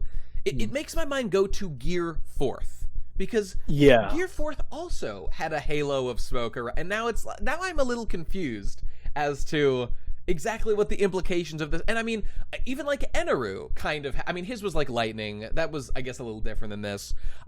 It does make me a little confused about what's being implied by like the swirly details here. I mean, I don't think that these awakened forms necessarily have to have a consistency to how they work. At least not like when you talk about different kinds of fruits. Like, does a Logia have to awaken the same way as a Zone and as a Paramecia? Yeah, that's fine. I don't mind them doing that differently. I'm perfectly okay with things like that. If I had to guess, Yeah. I think Zones, they give you a new transformation. Like a super powerful transformation that Yeah. taps more into the primal nature of the animal and exaggerates it. The Paramecia, I guess it allows you to affect things outside of yourself. Like Yep, Lul yep. can make his rooms at a distance, or like some any powers which we see used which affects something else, like when Katakuri makes Mochi appear everywhere, Yeah. or Dofi makes strings appear from objects that aren't himself. That's Paramecia awakening. And finally with Logia, we haven't seen it, but I suspect that when a Logia power uses it, like when a Logia user uses its power, I think that's how we get like Punk Hazard, where they permanently change the environment. That's a fair theory, I think. And Obviously, it's maybe not they get a confirmed, form like Enel, like where they look like they're halfway between their element and their base body, but like we don't know about Logia. Yeah, who knows? You know, the only reason that I have like issues about this is that like I just really want clarity, and I don't know if Oda is doing something that like Lucci's awakening here is far superior than like what those animal guys in Impel Down had. If that's what he's trying to like show, then okay, that's fair. But like also there's the theory that there's just like that this is just an evolved design element, and there's no really way to know. So I mean, again, I'm happy to just like wait for more information. Obviously, what's being implied here is that like Lucci has awakened in a way that is like the right way, or like an impressive way to do it. That's fine. But it also brings up, okay, it cannot be ignored. Okay, if only there was like another powerful Zoan Devil Fruit recently that could have been awakened and might have been like maybe noteworthy to comment on or to like make clear. I don't think of one. Nothing comes to mind immediately. Okay. Yeah. Kaido. His name Who? is Kaido, and he's the strongest guy in the world. So like, surely that guy was awakened, right? Or okay, there are theories with him that like, no, to awaken a dragon, you would have to be like way more powerful than like, you have to swim up the waterfall to awaken the dragon. Exactly, to do that. And we just don't know. And like just to give Oda the most, clear or the best case scenario, it's like Oda was saving awakening lore and just like didn't want to get into it. And well, okay, now if Kaido was awakened, it's gonna be strange that he doesn't have these design elements or something, unless he clarifies that. Blah, blah. I mean, for all we know, maybe like because like I don't think Kaido ever said, "Now I'll use my hybrid form." No, he didn't, it was just like the Law and Luffy. They're like, could this be his hybrid form? For all we know, Kaido like cut the crap and went straight to his awakened hybrid form. Okay, that's okay. I really would have loved it if Oda had clarified. Yeah, if Oda said it, yeah, exactly. That would be nice. Like you would think he would make a big deal about it if he did. That's fine. I don't need a big deal at all. I just want to be clear so that like we're not confused about it. And just like literally one sentence that isn't even commented on or even one word. But and by the way, on this point, like Sebi, people have talked about like Yamato, for example, and I'll put it up on screen here. But you can see that, like, I mean, of note, there are some like swirls in Yamato's design that's true. when she transforms. And just the thing about this is, I hate over analyzing like tiny design details in the hopes that like it might clarify an issue. I really don't like being. I think in that Oda space. just wants it to look rad. I think that's all. I agree. But now, like, I mean, I've seen this around. People are theorizing about this, and Okay, look, I don't even really mind a couple of weeks where we like wonder what this means and stuff. I just think that this whole thing could have been quite a bit clearer a little earlier on if Oda had just done some like, was Kaido awakened or not? I have no idea. I just don't know. It's almost impossible to believe that he wasn't awakened.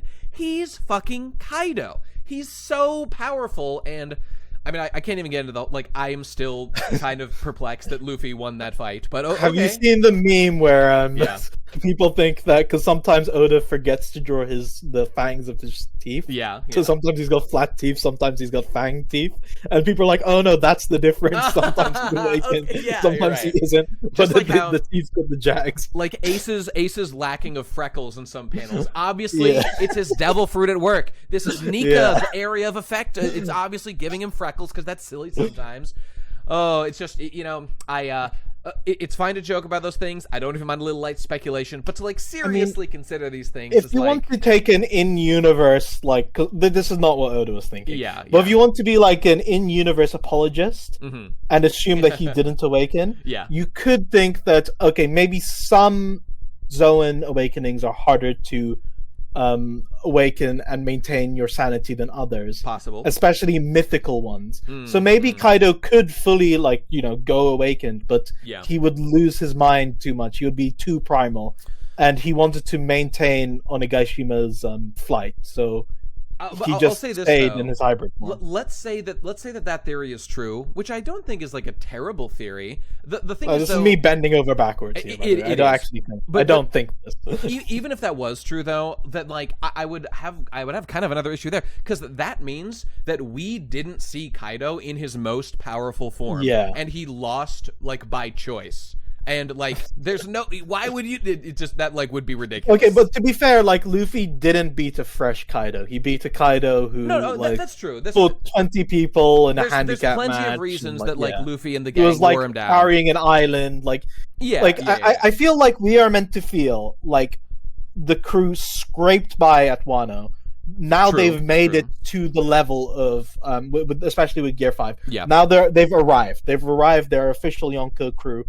It doesn't mean that they've fully surpassed Big Mom and Kaido in terms of their influence and their reputation and their raw strength. Like, by default, Luffy will definitely get there, like, in a minute because of this form. Well, you know what I think? Obviously, what Oda was doing was he was saving Kaido's awakening for when Zoro fights him in the final battle, baby! Zoro kills Kaido. When Zoro kills Kaido, he's gonna awaken, and then... maybe Zoro can kill Seraphim Kaido.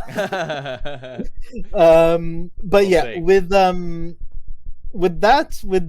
Kaido, like, and Big Mom, like, I feel like maybe that's why Luffy has a lower bounty than them. Because, like, absolutely. In our eyes, he surpassed them, but in the world's eyes, he had a lot of help. He sure. I mean, right now, let's say Kaido's alive. I mean, Kaido fresh probably could still beat Luffy if he just like had all, they would have a very intense fight. That'd be pretty close at the very least. It depends if Luffy has mastered Gear 5 or not. Yes, indeed. That segues well to the rest of this fight, yeah. It sure does. It sure does. So, okay, let's move right along. So, Vegapunk boys, Shaka, is he on screen? The White Warrior? Well, it's the real Vegapunk. Okay, blah, blah, blah. And then, you wouldn't happen to know the story behind Straw Hat's transformation, would you? We're not really sure. Isn't it one of his Gum powers? Okay, here we go. So, that's funny. You see, there's no mention of any Gum fruit in the old Devil Fruit Encyclopedia. Yeah, it's called the Gomu Gomu no Mi. It's called the Gomu Gomu no Mi, idiot. Adaptation. Okay. Yeah. Stop not being weaved. So actually, I'm glad you're here because I wanted to ask about the word "old" there specifically. Yeah, it is the old. Yeah. So is this implying that there is because it was said, I think, at some point in the story that like there's Sanji flicks through encyclopedias and stuff growing up, and that's why he's into the invisibility thing. That's right. But the thing is, like, the Goro didn't they say that, like, there was a fruit that was renamed and, like, we manipulated it to rename it the Gomu Gomu no Mi or something? It's been renamed by us. It felt like that was implying it was in the encyclopedia. So maybe this old one is an O'Haran copy. Like, the O'Hara had the original document, and the one which is being, like, given out is incomplete Okay. or modified. So the word Potentially. old there is deliberate, though. Yes, old Yeah. is definitely in the Japanese. It's Okay, definitely okay. there. He says the old, like I didn't put like good old encyclopedia. Yeah. That's definitely there. Like I definitely think that through because I think people would like get on my ass for that. I mean, But okay, yeah, glad for to sure clarify. he's like the old or the like the ancient old whatever maybe encyclopedia Okay, catalog okay. whatever you want to call it. And then Usopp just says, you say that it's not there, but that's what Luffy's always called it. How sublime. He looks just like that god described in ancient texts. Although, I wonder if the Nika fruit is in the encyclopedia. Yeah, I It's an think old one. the Nika fruit could be. Yeah, Like maybe he says there's no record of the gum fruit. Right. So that Implying would that make sense. it's not the gum. Like this could be him putting the pieces together. Now, again, let me clarify. I know that I'm doing a lot of accepting that Nika's here. With every fiber of my being, I fucking hate Oda for doing this utterly retarded gaslighting plot point. Because he's such a... Well, you know how I feel about it. I'm just not... He I is a actually liar. don't, because like I think I missed your initial reaction to Nika. I had a So each 4-hour time- episode Each time it comes up, seething in you're like, cocoa. "Oh, that no good Nika." Yeah. You guys know how I feel about it. And I'm like, I kind of don't. Well, okay. I'll just do a brief summary, which is that many of the effects of Nika are totally appropriate and make a lot of sense for Luffy. Although even there are some things that I don't love about it. I don't love the way that it kind of totally replaces his moveset and gives him kind of like entirely distinct moves. But okay, whatever. Put that aside. That's like a minor issue when it comes to it. He's doing like silly different types of attacks. Even I appreciate and like a lot of that stuff. The aspects of it that are troubling to me are the way that first of all, it changes the devil fruit that we have known and loved for so long. And I think that that's a kind of fucked up thing to do to the fans who just have, I mean, effectively we have an emotional attachment. Because you know, at any point, like Oda or any writer can just decide to change something and retcon anything. But like, but should they do that? Okay, it's a question of like, is it worth the change? So you're talking about whether Nika is necessary. It really Rather is than about the whether- necessary. And also, I mean, beyond just necessary, there's also, like, the fact that Oda expects me to buy with a straight face that, like, no, it was a Zoan all along, even though Luffy never one time in the entire series transformed at all. Oh, well, Nate, it's okay. It's a human fruit. Of course he wouldn't transform. Honestly, Well, what I about always Sengoku? I always thought it should be Yeah. a Logia, to be honest, because he gets like the properties of something else. Like Sure. I always thought that it would be like a non-liquid special kind of Logia when I was younger. When I learned it was a Paramecia, I was like, Resin Paramecias Bros? can like create something. But, Yeah. like this has permanently altered his body to be rubber-like. Because, as we all know, the Yeah. ancient god Nika was made of rubber since chapter 1. Didn't you go to church? I'm a heathen. Forgive me. I didn't read scripture You closely heathen. enough. But There's a lot of stretches to. I see what you did. I mean, all my issues are kind of about like the lore changes now. I think they're kind of bullshit, and like Oda is. And the other thing that I kind of keep in mind about this is, I mean, I know, I understand why he's doing all this, and I know this is a prediction technically. Oda is obviously, and this chapter makes it more clear than ever, he is obviously setting up a thing for Luffy where like the Nika is going to be like a voice in his head, and that Luffy will need to like. You think so? I absolutely think so. Okay, yeah. okay. So I was friggin' terrified Yeah. when I was doing the Wano chapters. Yeah, right. That would happen. Mm-hmm. Not because I think it's a bad trope, but Mhm. because I think it's very easy to botch. Absolutely. For sure. In that for sure. you end up with I like agree. Naruto being like, oh, he's just the reincarnation of of whatever, like, you know, like he's Ninja Jesus. Right. And right. with Luffy was never played as an underdog in the series. He was always portrayed as an overdog who I inspired don't agree with others that. around I him. immediately don't agree with that. Okay, wait. During Alabasta, up until he was nice. yeah. Oh, sorry. I meant like early series, like up okay, through sure, East sure. Blue. Yeah. He like, you know, like everything bounces off him. He Mhm, is the mhm.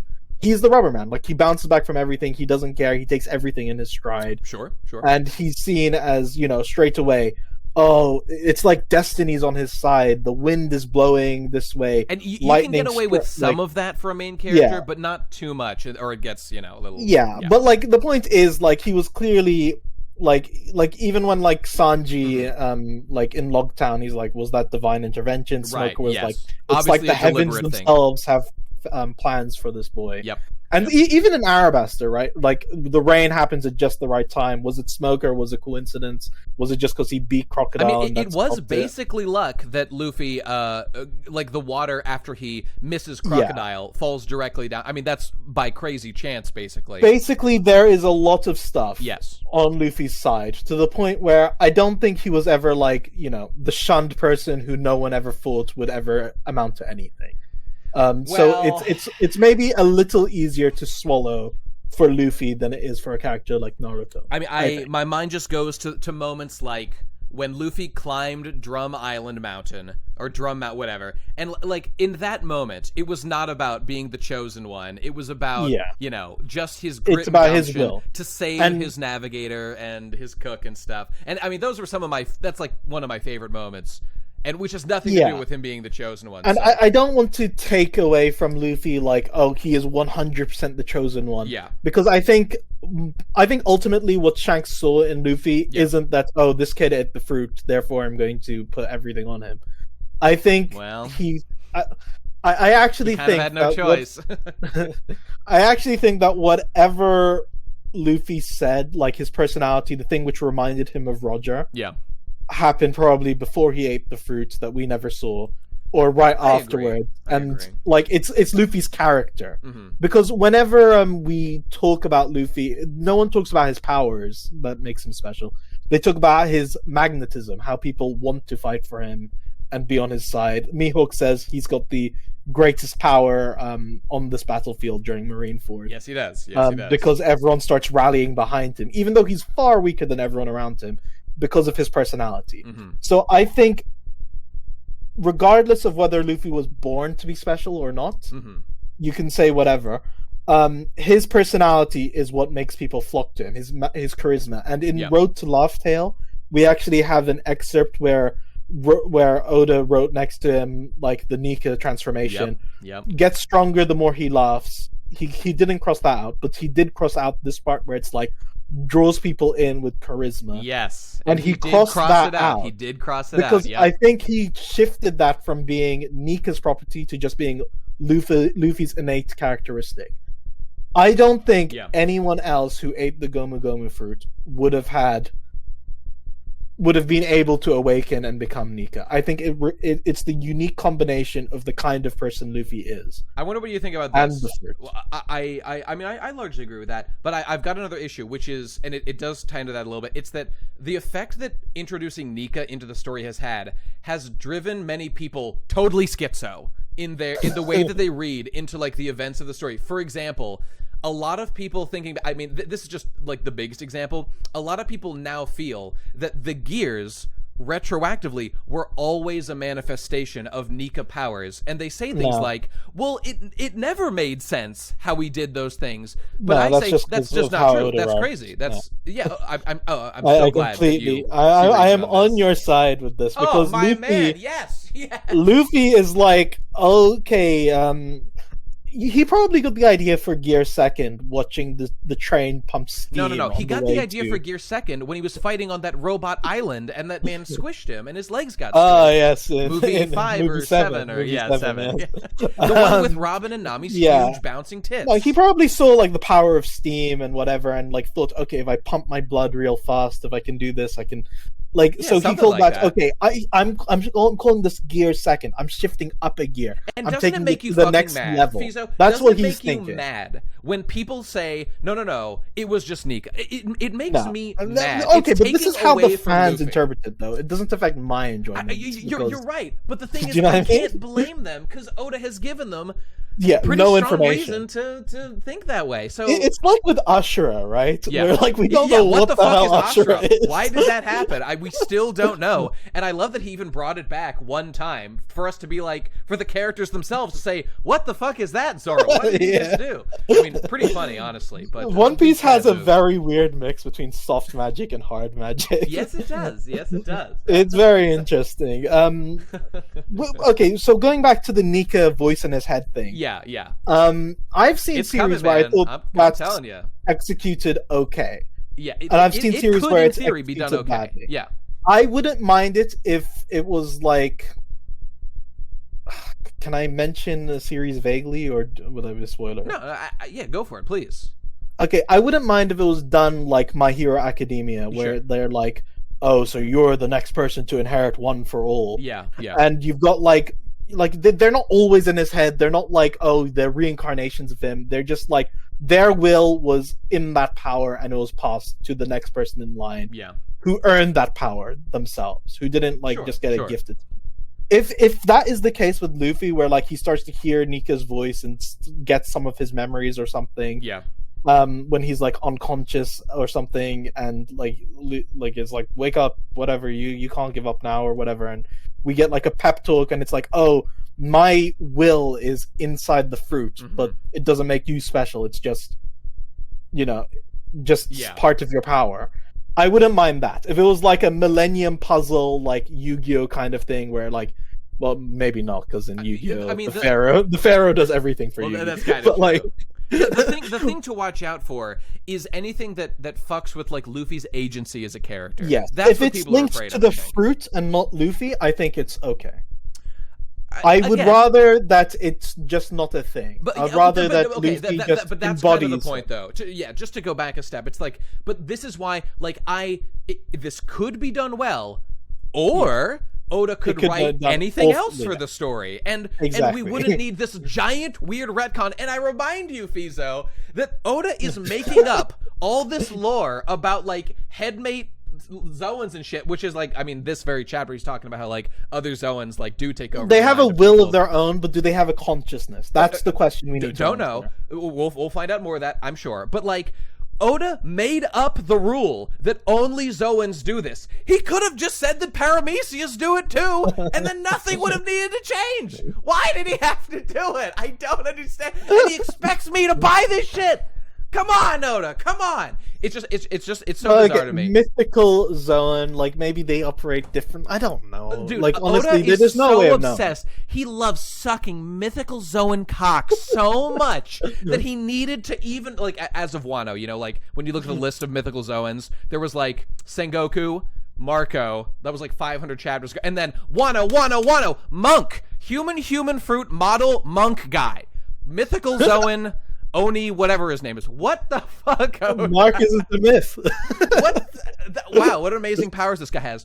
Okay, not to get into all that stuff, but Yeah. some funny stuff from our man Oda, no doubt. I think it very much depends on how it goes. But at the moment, Oh, but I'm scared. if it's just an influencer, yeah, I'm scared I'm too. so scared. If it's influence, if it's something like that, I think it's basically a non-issue. And if we go down that road, like we'll cross that bridge when we get to it, I think. Yeah, that's But true. I don't think I genuinely don't think Oda will ever take away from Luffy being a man of action, a kind of person whose magnetism is like inspirational. You know, and I go just back unique. and forth a little bit on that, in that, like, I get worried that he's gonna do something like that. But at the end of the day, I really do agree that, like, Oda has never actually done anything to rob Luffy of. Well, you know, some of the Destiny stuff a little bit, I would say. No, but that's just kind of like things are on his side. Things have like that. That's like karma. That's more than different anything. than like if Nika took control of him. Yeah, and like did Luffy, whatever, you never know. actually did anything. It was all Nika. Or, like I mean, that would be wrong. The literal worst case scenario would be like we go to the flashback to when he was a kid and like his personality was similar, but then he eats the fruit and then just imagine, oh my becomes god, like I'll this. kill Oh my myself God. live on stream. If, if Luffy, the dream the that thing he is, says Luffy was actually Nika all along, puppeting his mind. I will. I mean, that'll be But it for that's me. the thing. We actually do have a really key thing where, Yeah. like, he is very young and, like, Sure, he's got the sure. wrong idea about what makes bravery. Mhm. But the first thing we see about Luffy, the first thing we introduced is not anything which, like, it's got nothing to do with his powers. It's got nothing to do with anything. It's just an introduction to his character. Yeah, yeah. Like, he's the Which I kind love. of That's dumbass who is determined enough and brave enough to think that, oh, I'll just stab myself in the face Mhm. and that will win over my idol. I'll stab myself in the same place he's got a scar, Mhm. and that shows I'm brave like him because I got a scar too. Indeed. And obviously that logic is stupid, and he learns the real meaning of bravery and sacrifice by the end of the chapter. But that innate will to go out there, do stuff, be special, yes, be that is energetic, Luffy. draw people in, that was Luffy page 1 before he ever ate the fruit. Agreed. That was And if elevator you look Luffy. very, very closely, you can see Uta in the corner.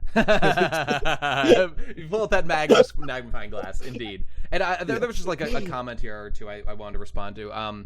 Soko, like they're having a conversation. Soko Soap was saying, I do like the devil fruit explanation, but we'll see what Nate thinks if they ever get to the next page. Okay, never gonna happen. But actually, it was that Fidelia was saying, it's still Goda.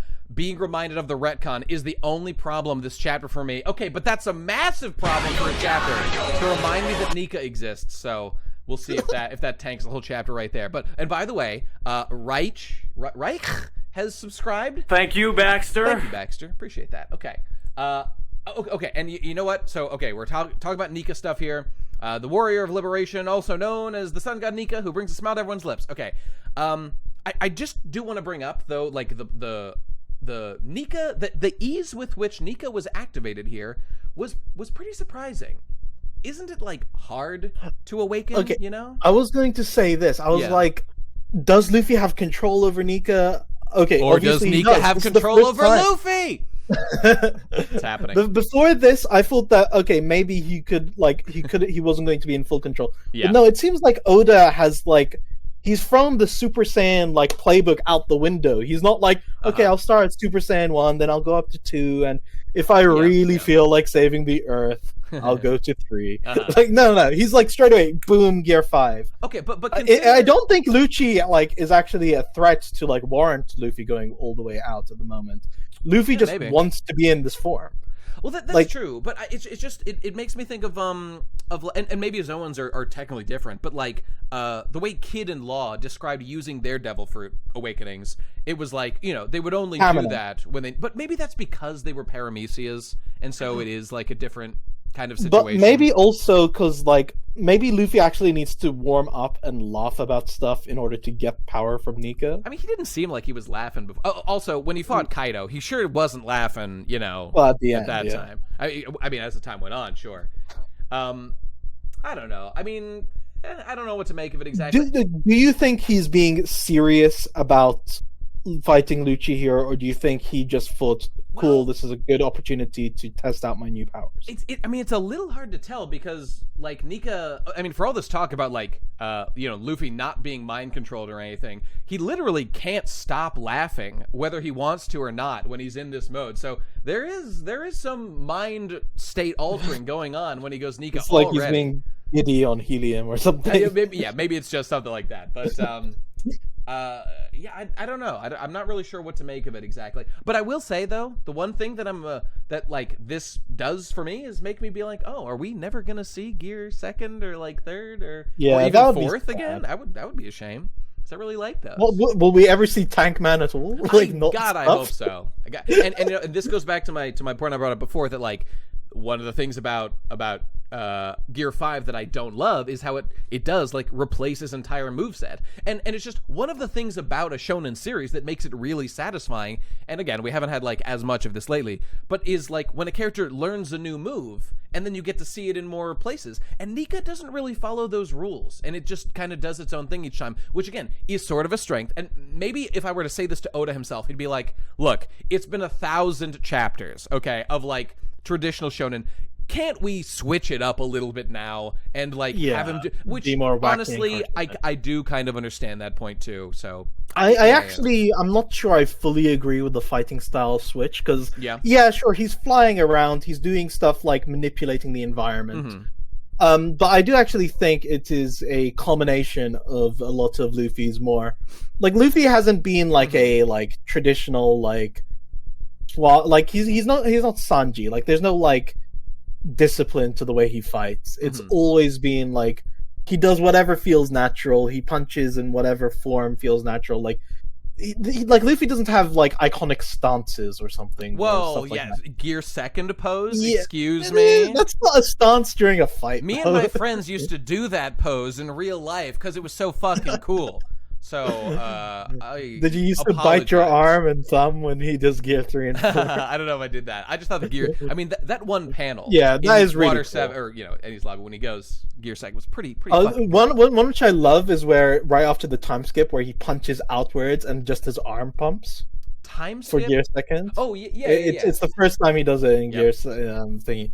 But yeah, I think his overall fighting style here, like it's a culmination of stretching about, using armament haki and conqueror's haki, and applying it to the environment too, with a skin of being like a Looney Tunes wacky thing. So yeah. I do think it is an extension of it. Again, I don't like hate it or anything. And yeah, the thing is though, we haven't really seen him fighting in gear second for that long. And I would happily take some more of that. So I'll give the guy a chance to catch up. But I will still say, like, I would also like some clarification on like he the fact that he like slipped right into it pretty easily. I kind of want to know what negative side using gear 5th has. I mean, for example, gear 4th he could only do for like a period of time, and then he would like lose hockey powers for a while. Does he have anything like that with gear 5th? Or I mean, we saw in the Kaido fight that like he did like lose energy, but then he just kind of pumped himself up and got more. So I don't really understand what the limits are. I guess we need to find out. Is there a stamina limit? Like we don't. How really many know. Dory keys is he losing per second as he continues to fight in gear 5th? That's what I do find it interesting that Oda, like I actually think spoilers omitted Luffy's laughing bubble here, but I do actually find it interesting that that Oda highlighted him laughing here while he's talking about Nika. I think it's important, but also the drum beat for is sure. back. Yes, the drum beat is a consistent thing that he's been doing with this version of him. Okay, well in any case, we'll get more information of that. His lifespan's draining, you guys. Oh no, he's not got long left now, for real. Okay, so Nika, I've never heard that name. It's been wiped from history. Okay, makes sense. And yet, haha, Goofy Luffy, there he goes. Wow! Very funny. Okay. Why is he even making this face? I guess because Lucci is, like, attacking or something now? Okay. It's because he already did the pose right side up for his debut, so he has to do it upside down now. That's true. Okay, so as long as people's desires persist, such a thing will never cease to be. We owe all there is to desire. Yeah. That line, yes, the one above, it is it's not quite the same, but it is very close to paraphrasing Roger's dying line in his speech from chapter 100, where he says, as long as people seek freedom, it will never cease to be. These things will never cease to be, the things he was talking about earlier. Right. Freedom, well, I've got. I can just send you a clip. Yeah, sure, please. I'm happy to pull it up. That's a clip, or I could just send you the panel. Like, let's play it. Oh, wait, hang on. Can I? I don't think I can open this thing. If you have the panel, that would be convenient. Yeah, although it's the Viz translation, like early Viz, that's so fine. it's a bit. I can't play that video easily. So. Yeah, no worries. There we go. Okay, as long as people hunger for freedom, these things will exist. Gold Rush. Yeah. Pirates. Yep. This is how I would probably handle the speech, which is the tides of time, humanity's dreams, and inherited will. As long as people seek freedom, these things will never cease to be.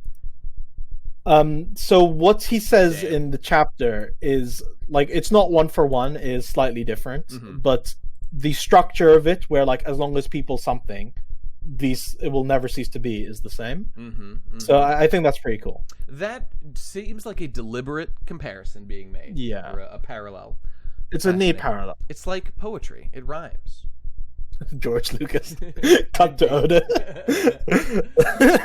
And we owe You all see, the to Desire. He's a based capitalist, that Vegapunk. Yeah, he cut to Oda. Weevil is the key to One Piece. Yeah.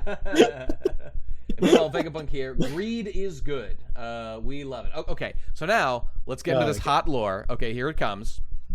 We owe all there is to Desire. For instance, the devil fruits. Okay, here we go. So this I do want to do another translation thing because Sure.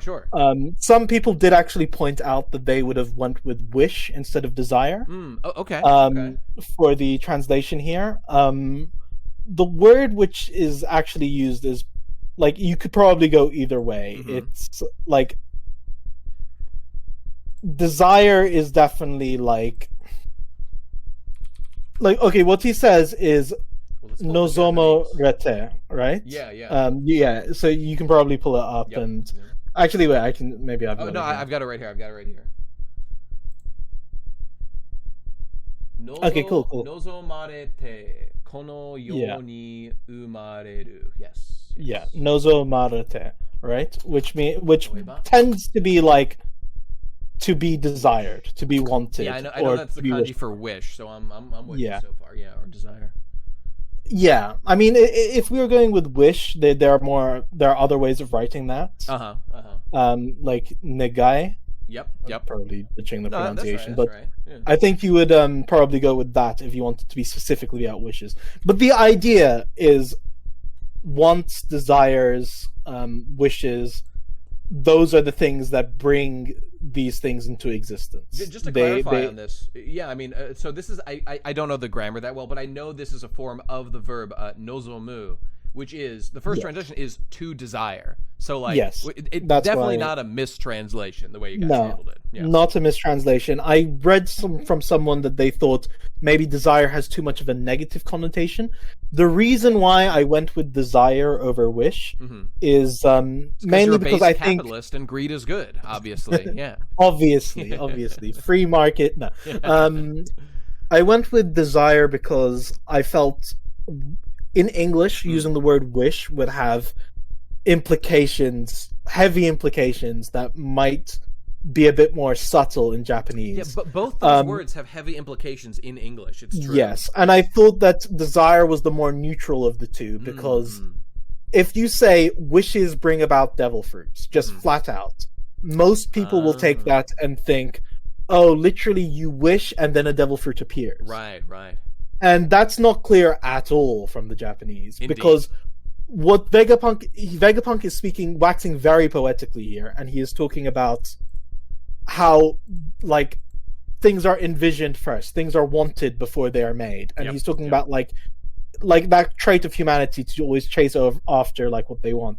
So Vegapunk could very much be talking about why devil fruits exist rather than how they exist, how they came to be, right? Yeah.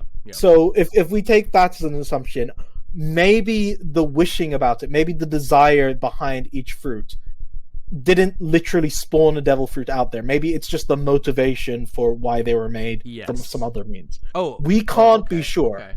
We can't be sure. That's whether they were how they were made. I had from sort of Japanese. inferred it personally as if it was wishes in general or desires, but it could be a secondary. This could be an origin that's okay. We'll it could just be the motivation behind it, and I wanted to leave it open for both because 100% it is completely valid to read it and be like wishes just spawn devil fruits, but you could also read it as devil fruits are the result of wishes. How they're made, who knows? The other thing which I wanted to point out about this speech is... sorry, I'm just going to say, Molotov says, Oda lied in the SBS. This is a hand wave, not an explanation. Molotov, could you get a link to the SBS you're referring to? Because I've been wanting to compare the lore for what's been said before about this. If you have that on hand, let me know what you're referring to, because I'll pull it up. I'm curious what you mean, but I'm sorry. I mean, a lot of, very recently, a lot of these Oda, lore dumps have been, I think Oda's the master of saying a lot with revealing very little. we didn't get too much new lore about Ohara and stuff, but people did feel like, oh my god, huge answers. We got some things, and here I think the big thing which we can take away is devil fruits are definitely unnatural. Yes, they clearly are a result of human action. That's for sure. Yeah. Yes, definitely unnatural. And the way Vegapunk talks about evolution in a second, it's definitely it seems to me like devil fruits alter your genetics, like they alter your lineage factor.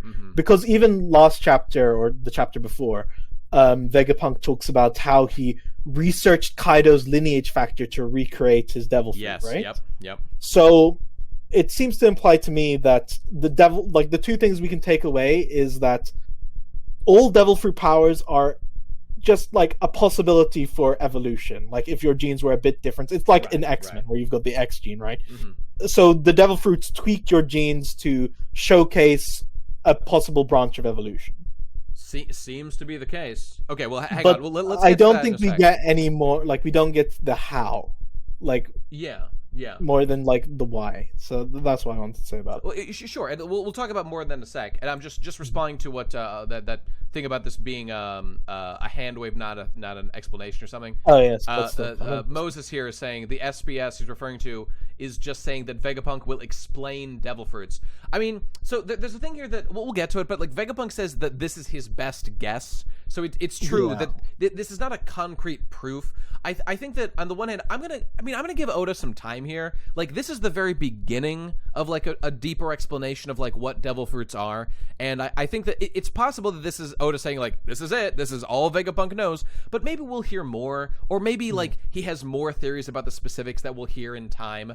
And like I'm happy this to give could the be guy his some space. observation more than his knowledge. Yeah, and like again, I don't think like maybe you would consider it bullshit, but like I actually don't really mind because I'm always whenever like Oda said like Vegapunk can explain it, even then I was like okay. He might mean he just might explain some of the mechanics of them or like blah, like it's never. I don't think he ever really set in stone that like he would explain every detail because first of all I always thought it would be good to keep it vague and not go too like this you have to pluck the tree on the 69th day of the I don't think we're gonna get year or you know yeah I doubt Oda's going to get metachlorians into it.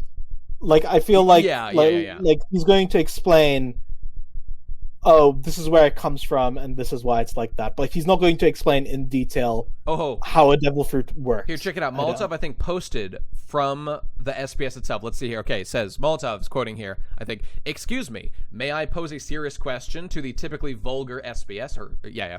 In volume 46, Usopp said that the same power doesn't exist twice. But this doesn't make sense with what you said in volume 45 SBS. If the Gomu Gomu no Mi was in a book of fruits, then Luffy had to have eaten at least the second known example of the fruit. Now, most beautiful, intelligent Aichan, explain it all. From Should I be Oda here?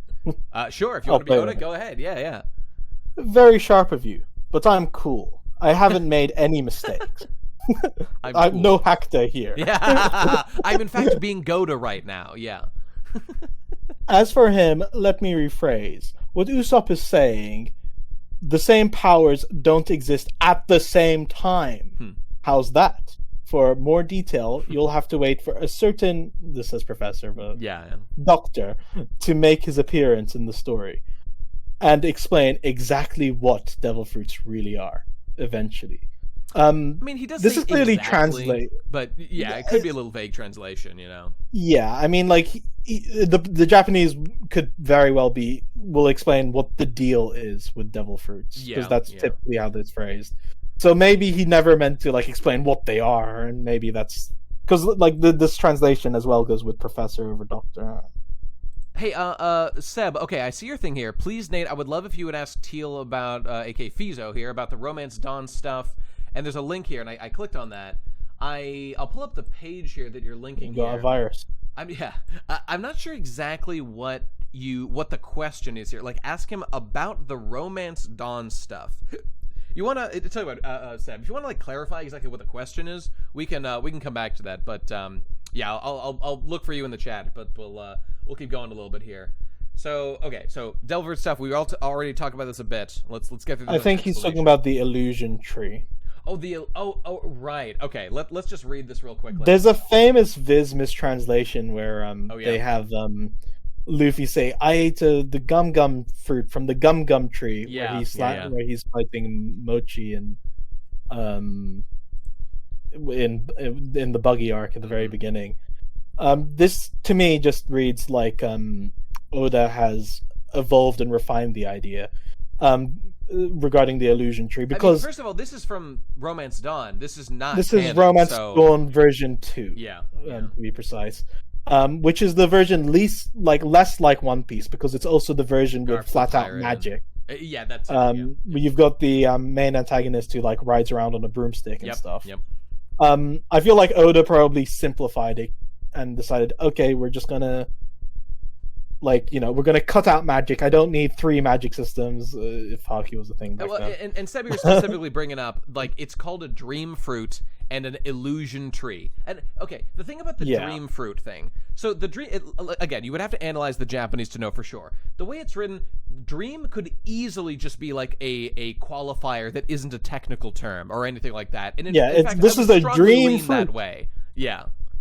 Now, but as for illusion tree, I'll give you that's a little more odd seeming, and like it does seem like that probably is more of like a technical term But maybe this it's writing. metaphorical. Like maybe the it could also illusion not tree is the results of everyone's desires. Or imagine it's just called. Imagine like it's just he meant illusory, meaning like it's hard to find, or like mystical, which also isn't a technical term if he meant it that way. I would say, I really want to go back and redo like have TCB rescan Lake Romance Dawn version 1 and 2. That'd be nice. That'd be nice.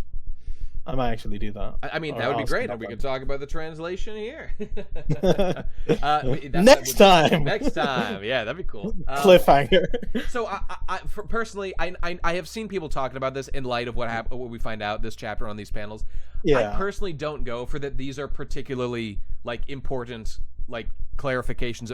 First of all, it's literally non-canon, so it's only. I mean, going to the be that idea has useful. probably evolved because this was never meant to be part of a series. This was a pitch for One Piece. It was exactly. to show like, oh, look at this neat little one-off story about a pirate boy who goes out with a rubber fruit. Indeed. And can stretch. It's like, and maybe to just explain it briefly, because this was meant to be a standalone story. That because Oda didn't know whether this would be a series or not. It could just be, I'll throw in an explanation for where they come from as a throwaway line. Yep. But that's not what I would do if it was a fleshed out concept. Maybe. And we know it got changed, so yes, that's for sure. Or maybe the illusion tree stuff is yet to come. Like maybe we don't know that much about what's it called, the something tree Eve. Maybe all the fruits come from Eve, and that's I don't know. Some people have been talking about that. I'd say we will find out some more. But obviously, this was all planned since Chapter 0, baby. It was all there from the elevator, and there's a lot of cool stuff in actual Chapter 0. That's true. That's true. Because that's actually like 506.5. Oh yeah, that's right. That's where we see young Dragon and everybody. Yeah, we see Shiki stuff. There's actually a weird plot hole where Buggy is said to have his powers, but it's before they recruited Odin. Really? But then in the Odin flashback, they're arguing about the North Pole and South Pole. That's right. And we know that happens right before he gets his powers. Oh my god. So, unless that could be an ongoing debate. Yeah, unless they do the same debate and have the same pose and have Rayleigh and have Rayleigh slap them each time, then yeah. it could just be an ongoing argument. That's the way you hand wave it. All right. So otherwise, Oda big confused when Buggy should have his powers in the flashback. Oda would never make a mistake. It obviously can't be that. We can rule that out right away. Okay, so here's the clarification. All right, here we go. Devil fruits are a manifestation of the desire to see how different paths of evolution can play out. Okay, we'll read through the whole thing, then we'll come back. G, I wish, and we will discuss the paneling on this page also, because it must be addressed. But okay, G, I wish I could do X, or if only we could do Y, fruit powers actualize such wishes. Each one showcases a different possibility for the future of humanity. These deviations are, of course, unnatural, so it makes sense that they attract the ire of Mother Nature, the sea itself. So the one who has eaten a fruit lives a totally alien existence, born out of the limitless permutations of imagination. That's my theory, at least. Whether you believe there's a God out there or not, one thing's for sure, we live in a wondrous world. So let me just address, first of all, this line right here, whether you believe there's a God out there or not, that is there for people like us who are like, no, Oda, stop making Luffy like a literal God character. This is why this is here. He's saying it's irrelevant. He's saying it's well, irrelevant. it's to address Sanji's thing, right? Where Sanji's like, God, are you senile? That's just Luffy. Yes, all that stuff. This is Vegapunk, or Oda speaking through Vegapunk to be like, no, don't worry about that too much. My overly enthusiastic, autistic, old readers who should be moved on with their lives and doing something more important with their time. Who should have faith in me. Yes, have faith in me, but not faith in God, because I killed God with atheism slash, just like Gold Roger before him. Okay. Well, I think Oda actually handles this kind of thing with quite a lot of maturity, where, like, you know, this question is not the point, it's about this. And he did the same thing in Skypiea, where he doesn't like he shows like detractions and positive stuff and like explores the idea a lot, but he doesn't actually Enderu like, in that case, or what? Yeah, but also like, you know, how the arc ends with Luffy saying like, what kind of god would blah blah blah blah blah, right? And like how the arc ends with the people actually praying for a real god to come and save them. Ooh, God, like what a great moment. What a great moment that was. Yeah, that's a fantastic moment. And the fact that Skypiea is probably, in my opinion, one of Oda's best written arcs. No doubt. No doubt about it. Because the way it all like builds up to like, oh, lighting the light of Shandora and sorting out Nolan's descendant on the floor. Defeating Eneru, it can all be solved just by ringing the bell. Like, I think it builds to a head really beautifully at the end. Okay, no doubt that's true. But okay, let's dig into this. No problem. Complete tangent. So what are we learning here? All right, let's just step through this. So okay, again, so the fact that Vegapunk says that this is like a theory, is that a little frustrating? Sure, it's like I wish we could kind of like concretely put it to bed if that's what it is. But okay, it's not set in stone. He is quite a humble genius, right? So maybe that's it's true. like, no, this is literally what it is. But like, this is what I think. Oh, I mean, here's just a thought. Maybe Oda's whole thing about making Vegapunk like bizarrely humble, basically, is to create doubt in this theory. Because I do feel that Oda, like, I think he's doing what I always want him to. I want him to keep this stuff vague, and this is an explanation. I mean, it's not even really an explanation, like Fidelia was saying before. It's kind of a vague, you know, like, this is what I think is going on. It sort of would make sense. Like, this idea that, like, Mother Nature just hates you for being unnatural or something is kind of odd, but you know, I mean, I don't like hate it. It's kind of a weird explanation. Why doesn't the land hate you too? You know, why doesn't the sky hate you? Why is it just the ocean? I mean, the real answer to that is because this is an ocean-faring series that Oda is writing here. And well, maybe there is lore behind that. Like, maybe is it something the Mizu no Mi lore we've been waiting for so long? That Sama definitely hates. That's got to be a Vega theory. Sea Stone too. Okay, but we know Sea Stone is just like an extension of the ocean, effectively. It's like concentrated sea. Indeed. Because the land isn't natural, it's a crashed moon. Alien bros. Makes sense to me. Could you? I've always joked that the series like would end naming the planet, and it's like, well done, Luffy, you saved us. Mars, the planet Mars. the planet Mars owes everything to you, and then we zoom out. And then they zoom out and they show like the Earth. And show Earth next to it. Yeah. Hell yeah. That'd be so funny. Okay. I'm trying to think of like, is there anything else important to discuss about this? Like, oh, I've got some stuff. Sure, you want to go for it? Yeah, take it away. Okay, so I did see in spoiler translations and stuff people saying the wishes of humanity cause the devil fruits to exist. Yes. While you can take this implication, and I very much leaned into it with the I wish I could do X if only Y were possible. Yeah. The devil fruits actualize, like, this is the intent that's behind the devil fruits. That's, like, you know, went into their creation. Yeah. But the Japanese is extremely coy about who is doing the wishing and how many people are doing it.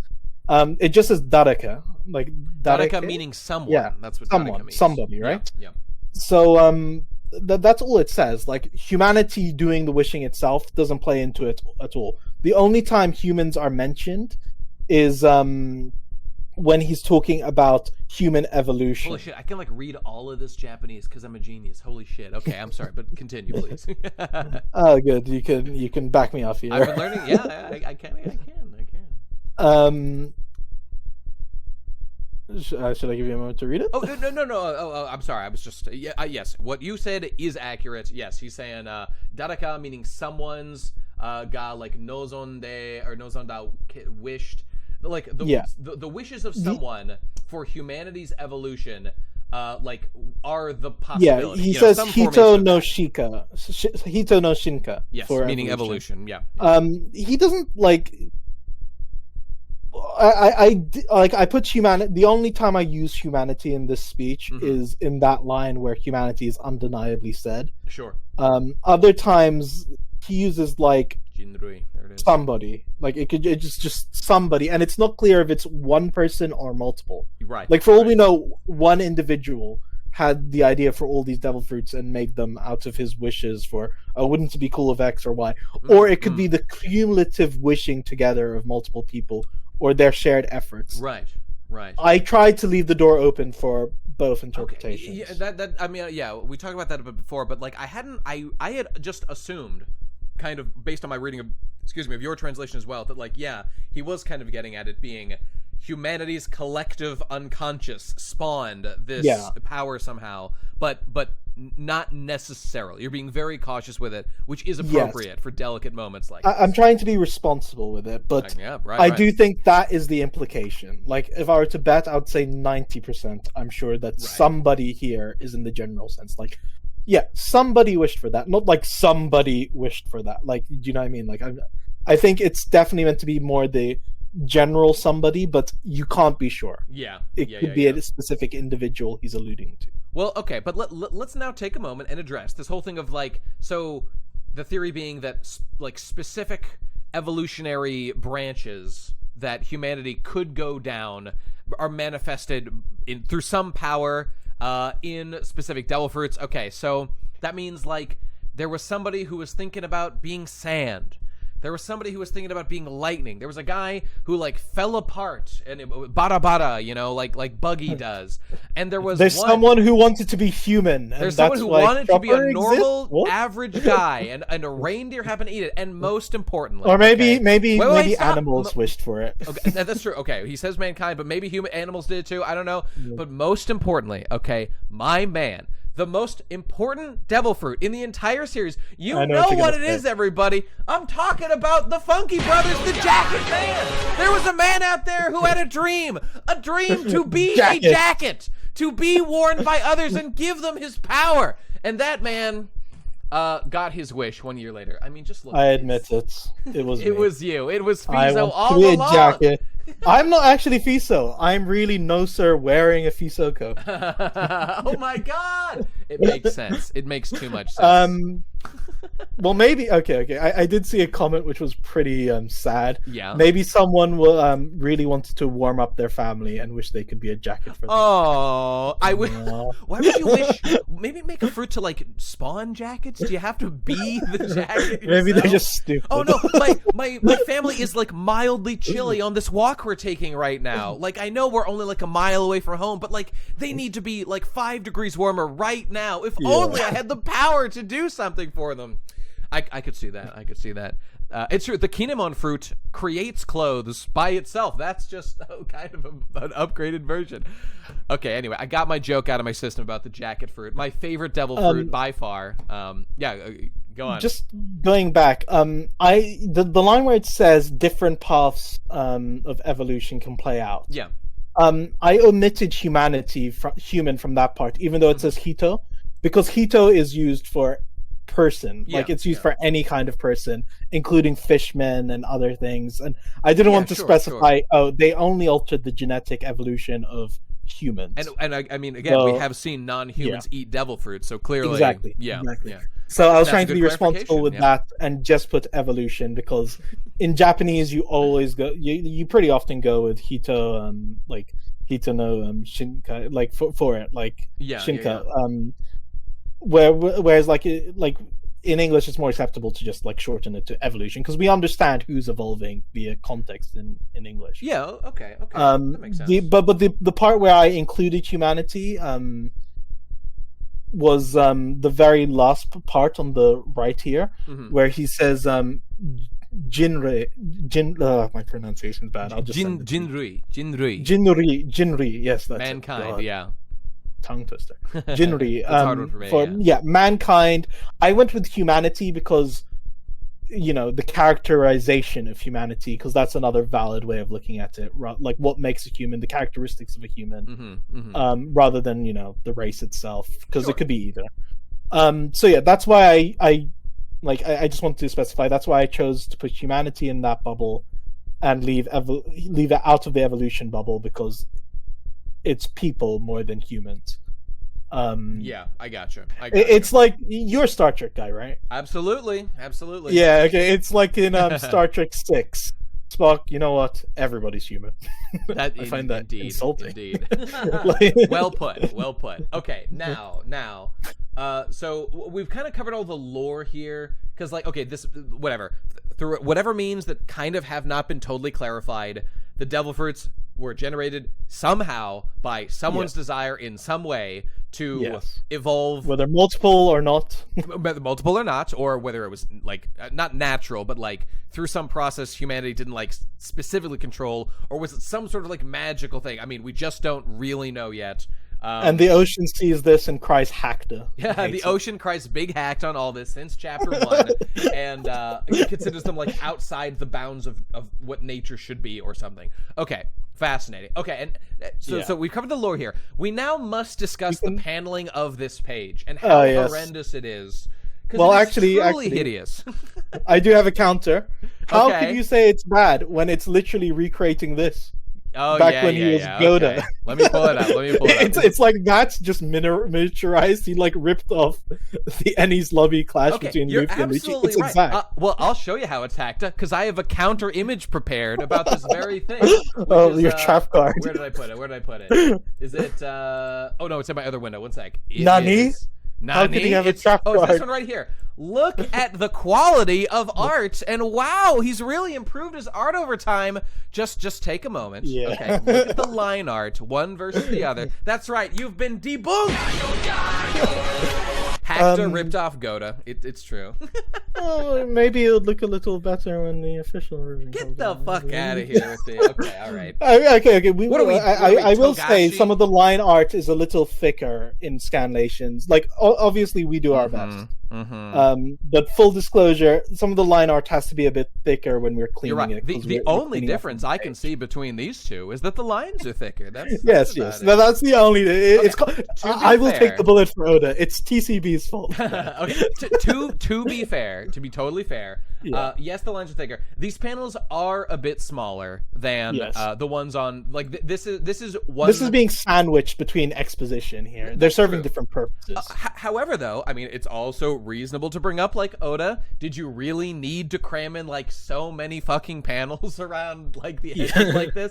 I don't think that was like absolutely necessary. And it's. I mean Oda tries to pack in as much information and visuals and like he's definitely he realizes okay, I'm not getting any younger. I mean that's definitely true. But Base Guy Ever is right here. Where's the anime Jannies to clean it up and make it look good in the anime form? Yes, I agree. I think the anime version of this will look friggin' awesome. It will. I think the this thing is, looks though, good, but I take that in a more negative light, because I feel like Oda is a little bit shirking his responsibilities to make the most beautiful manga possible, because I love the manga and don't really care particularly about the anime. When I was young, I watched it religiously. Obviously, that's how I get into the series. But now I'm fully manga pilled, and I enjoy consuming it more. And it's more efficient, and I like it. And I've grown more attached to the medium of manga, which has unique strengths. For example, that your average anime will look much worse, I think. Maybe not like your average one, because your average manga is going to be like some fucking isekai drawn by like some, I don't know, like new artist or whatever. But you look at the art of like a really good manga panel like these old ones. And it's that, whatever. I'm preaching to the choir here, but like manga can be drawn with as much detail as you want in one panel, whereas animation, it's like a vastly more complicated process to try to recreate something. And there's similar. the pacing stuff and stuff Pacing like too. that. Yep. So Is in that this way- where I go into infomercial mode and start plugging One Face? Yeah, if you want to, please. And do. you too can have a better experience with the anime with the edited fan project One Face at www.oneface.net. He is right. And I mean, if you're, see, with me, I'm very comfortable these days, just like being like, I love the manga, you know, I'm a manga guy at this point. So am I. I've always been a manga guy. Indeed. I do miss, though, like when I was young, obviously, I watched all the classic, you know, the big three and, you know, lots of other shows and stuff. These days, I wouldn't even say I watch like that many fewer anime, because I've been watching quite a few this season. Spy Family and fucking, I don't know, a bunch of other shit. The anime itself, I don't feel that I need that, but I do miss. I miss the openings from when I was young. I fucking love Kokoro no Chizu. I think it's opening 3 The has music Gold Roger's is part of the monologue. identity. Yeah, go on. The music is part Mob of the Psycho. identity. Yes, I'm caught up on Mob And the Psycho. voice Last episode was hype as shit, and I can't wait for the last 2. Or maybe there's 3, I don't know. Yeah, it's about to end too. Great show, Mob Psycho. I'm sorry, did I cut you off again? I didn't mean to do that. Me? Yeah. Did I cut you off? Oh no worries. I was just following off your point. The music is part of the identity of One Piece. Yes. The voice acting. Yes. And I And, love the like- soundtrack to One Piece. Exactly, and it's such a colorful world that like it makes sense to see, and like full of like zany movement. So it does make sense to see it animated. But I've been a manga reader for a long time, so. But okay, what would be great is if the anime and the manga were both stellar. I mean, obviously that would be the best case scenario. I do feel though that Oda is slacking a little bit, and he is counting on the anime to clean it up.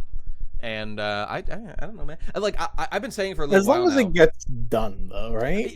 That's but no. But to that point though, I would be absolutely totally fine if Oda wanted to take 2 weeks in between for every chapter just to take the time to clean it up. I have no problem with that whatsoever. I would be. I mean, if they do you it know? for if they let Togashi come and go as Exactly, he pleases, yeah, depending yeah. on himself, I'm I sure know Oda that, could you know, stay Shonen there. Jump sales would tank if One Piece was not, Yeah. you know, like every week or as close as it can. They be. wouldn't want like I'm sure there's a lot of like polite nudges to never do that. Well, that's true. And Clyde, I know you're saying that's not how this works. Because the other issue is that like Oda is trying to cram in a lot of information each chapter. I understand that as well. And Oda wants to be done, you know, relatively soon. I get all that, but we're sacrificing quality.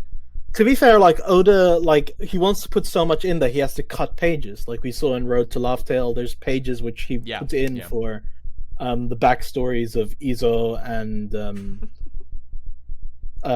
God, what was her name? Yamato? No, not her. God, I forgot her name. I'm sorry, who were you talking about again? I missed it. Izo and his Kiku? sister. Yeah, Kiku. Oh, my yeah, god. yeah. God, I've been Lol, talking rip. too long. My brain's turned to I mush. know. Wano, no one likes to think back to Wano. It's understandable. I've blocked that one out from my memory. Yes, okay. Kiku and Izo, they had a backstory couple of pages that was cut from Wano. They did, and that was a shame because that was good content. It was nice. Yeah. But that's the point. Like even like as much as Oda crams in, there's stuff which doesn't make it to page. Yeah. Rest in peace, Izo. Rip to a real one. And Ashura Doji, I guess you too. Okay. They had the most satisfying death scenes in the series. Yeah, they sure did. Nice one, Oda. Nice one, hacked. Okay, let's move on. We're getting relatively close to the end here. We've got like 2 more sections or something. Okay, so we cut away from the fight here, and we've got Sentomaru is on the scene saying, "It's my goddamn day off. Oh, they're calling in me to clean it up again." He's the Janny of the Vegapunk squad, obviously. So he's the Science Unit Captain Sentomaru of Navy HQ. Okay, cool. So he's here called by his non-biological grandpa, as we're now learning. And, okay, the Uo posters are getting revved up as we go. Okay, here we go. This seems cut and dry. Saffron is on our side. Okay, the point is he's confused. Oh, I gotta fight pirates, right? Nope, you actually need to fight CP0 because they're here to kill Vegapunk. Nani? And, he's asked to chase him off, and he says, "Wouldn't that make me a traitor? It's a big decision." And then, whoa! Guilt trip. Very erotic page right here. Very erotic indeed. Okay, and we've got everybody. Now, so do they all have star eyes? Has anybody had non-star eyes of the No, they seraphim yet? all. Well, Mihawk Star is a little different. Right, he's got the extra rings It's around like, him. Yeah, yeah, that's and right, it's not that's like colored in either. right. Like I guess the because center of it. he's always had the eye gimmick from the beginning, so he has to. Be Yeah. Okay, so No, it's Sentomaru, I only took you in while you were starving. Please do Yeah. whatever feels right. Oh, you're forcing me Twist to my help arm, why you. don't you? Yeah.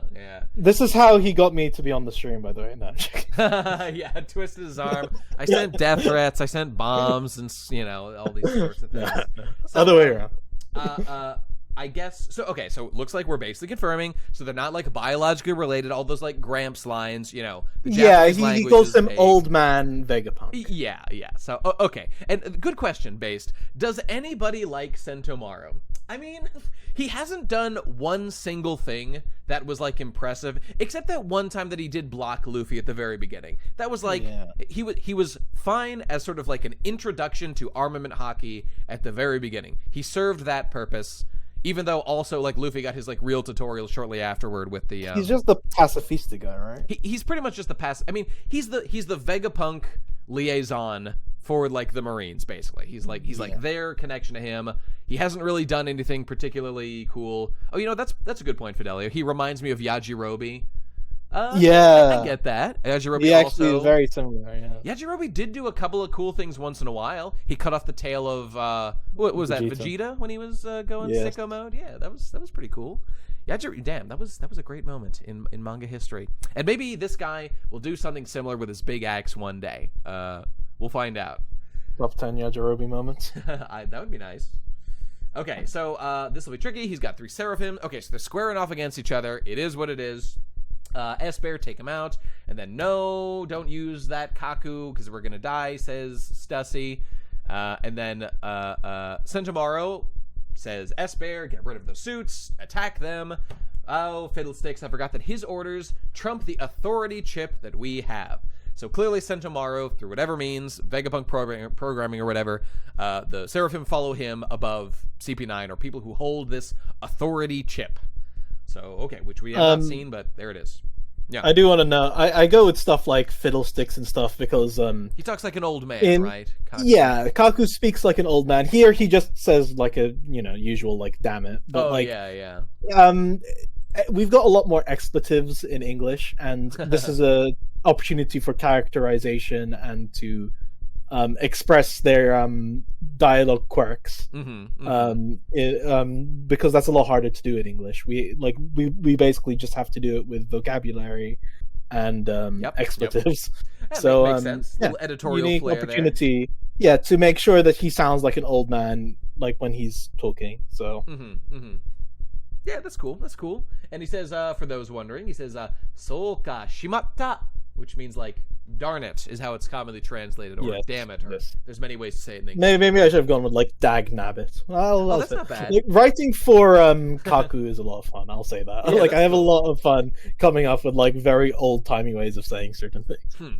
Okay, now here we go with massive hackta because, okay, tell me if I'm wrong about this, but it looks like what's going on here is this looks like the particle effect of like a laser blast or something, because this shine seems pretty typical of like the light shining thing, and these blasts also look like laser explosions, but S-Bear does not have the laser blasty things that, for example, he's got the pause. He's got the paw puffer. So what's with the shine? What's with the sparkle effect? I'm not getting it.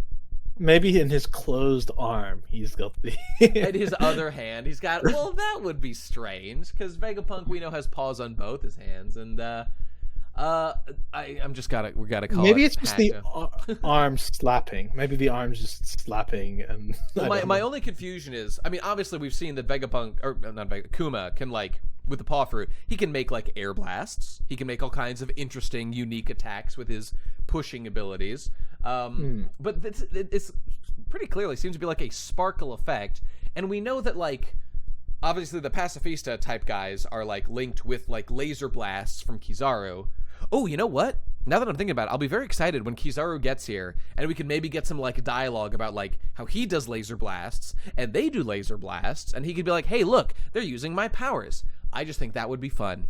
and look cool. I think that will probably happen because Oda also spotlighted the photonic gloves. That's how he punches holograms. very true. Oh, So maybe the Straw Hats will get to use that on him. damn, it's almost like hockey was never necessary. It's a bullshit mechanic, and you could just come up with creative ways to fight against powerful opponents. Wouldn't that be a crazy way to write this series? I do think it will be like, could you imagine if Yeah. Kizaru sees the photonic gloves and he's like, "Oh God, I had to be punched in the face 500 times before Vegapunk solved that." Like he helped him beta test them. I hope something like that happens. That'd be hilarious. And by the way, okay, who just said that? Will a beam struggle happen? Ooh, that'd be fun. Wait, Based, you said, don't Pacifista shoot beams. Okay, I gotta just flex on you here, Based. The Pacifista shoot beams through a total of 3 different ways. They have one on each hand, so they have 2 blasts, a normal Pacifista that looks like Kuma, and they have one in their mouth. And we've seen them do that before. But this man, first of all, he has his mouth closed, and his hands do not have the blasty bits. They've got the paws, because this guy has like the paw fruit power, just like Kuma. So, you're incorrect. You've been debunked. Okay, there you go. He's clearly pawing sunlight. Okay, that makes sense to me. Fair enough. You've dunked on me once. There's explosions in the background. To me, it looks like he just threw like a scattered shot of beams. I guess it must be. He blasted air or something, I guess. Oh, Yeah, okay, all right. It's fine. weird. This is very confusing. Is this hacked? Is it also? I mean, the way that this is drawn, like the what do you call it? Like there's a term when you crush the whites and blacks, as they say, to just be. I think I'm using that term correctly. To like make it so it's just you get like the strong white and the strong black, which you would do when you're drawing like a shot where there's like a strong light source that is shining out in a direction. So this panel seems like it's colored contrast, right? I remember Munchie back in the day made that joke about crushing the whites and blacks. It has something to do with fucking color control in a like video editing format or something. But it like this panel is colored like there is a shiny light blast, like a laser is shot, but I don't know where that laser would be coming from, and it's confused. It's confusing, so I don't exactly know what's being implied. Anime Jannies, clean it up. I want to see that. Okay. Nate, it's a screen. They pasted on the drawing. I'm not following. Okay, whatever. Doesn't matter. The light comes from the spark, but what's the spark coming from? Okay, doesn't matter. Doesn't matter. It's good to see S-Bear with his white hair, by the way. It is to see him correctly colored for once. Yes. Finally, I feel like Oda has finally getting it under control to get all his different colors the right way. White hair, tan skin, little dots for coloring. Adorable. I love it. Perfect. Okay, so here we get some possibly unnecessary, but fine lore about like the hierarchy of the Pacifista command structure. So the command hierarchy for Pacifista isn't in our favor. Besides, they can't take orders via transponder snail. Okay, so it's not like the 5 elders can help. So the hierarchy is the Gorosei are number 1, then Dr. Vegapunk plus the Stellas and the satellites. Okay. Well, he is the Stella. He's the Stella satellites. Oh yes, right. And then Sentomaru gets his own tier there. Okay.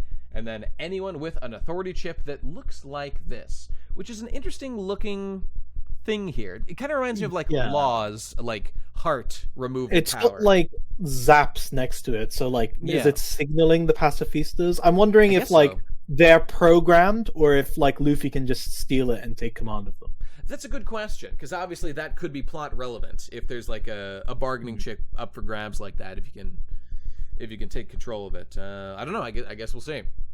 It does kind of look like Vegapunk could just lie about this order, right? Like, well, he could just tell the girls, "Oh yeah, totally, you're in charge." Definitely true. However, the laws of shonen and a like getting a visual description of something tells me that at no point will this hierarchy ever be questioned for the rest of the series, because it's being clarified. That's what my instincts tell me, but we'll see.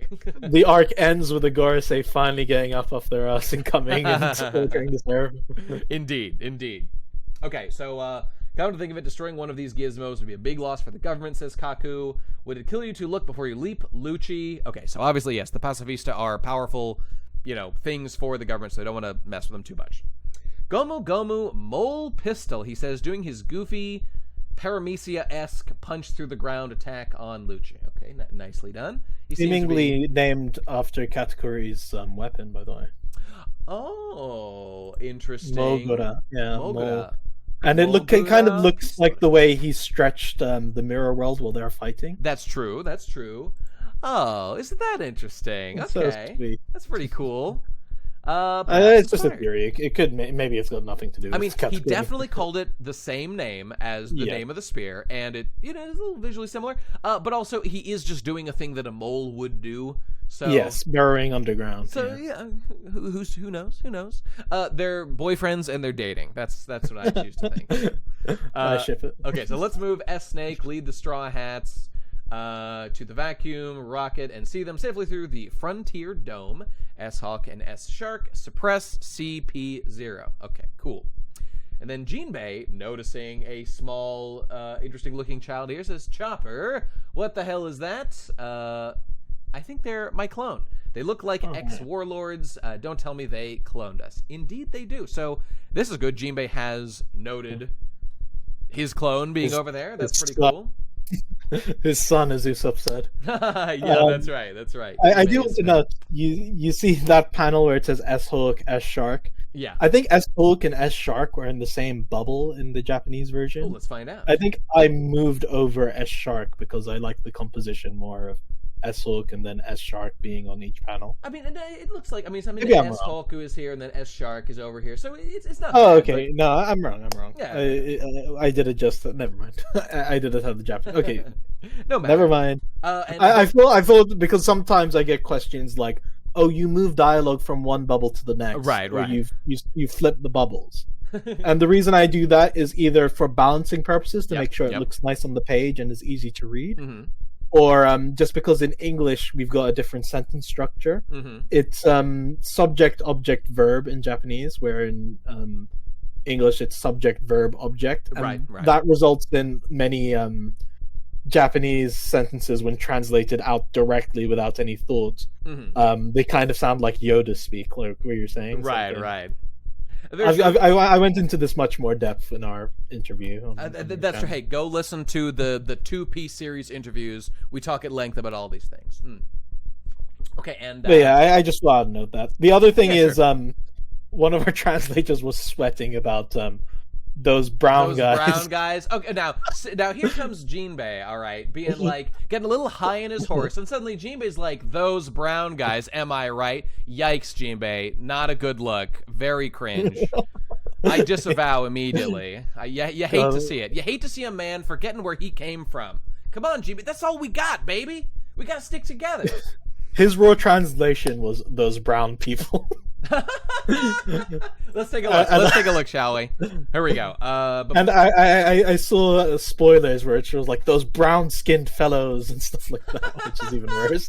It says okay. I'm saying ano katsu shoku. Okay, this is like some kanji I'm not too familiar with, but like mono dachi senin. Okay, like I don't know all this kanji, but like it's something about like brown group of people over there. In fact, that's a lot of kanji to say like people.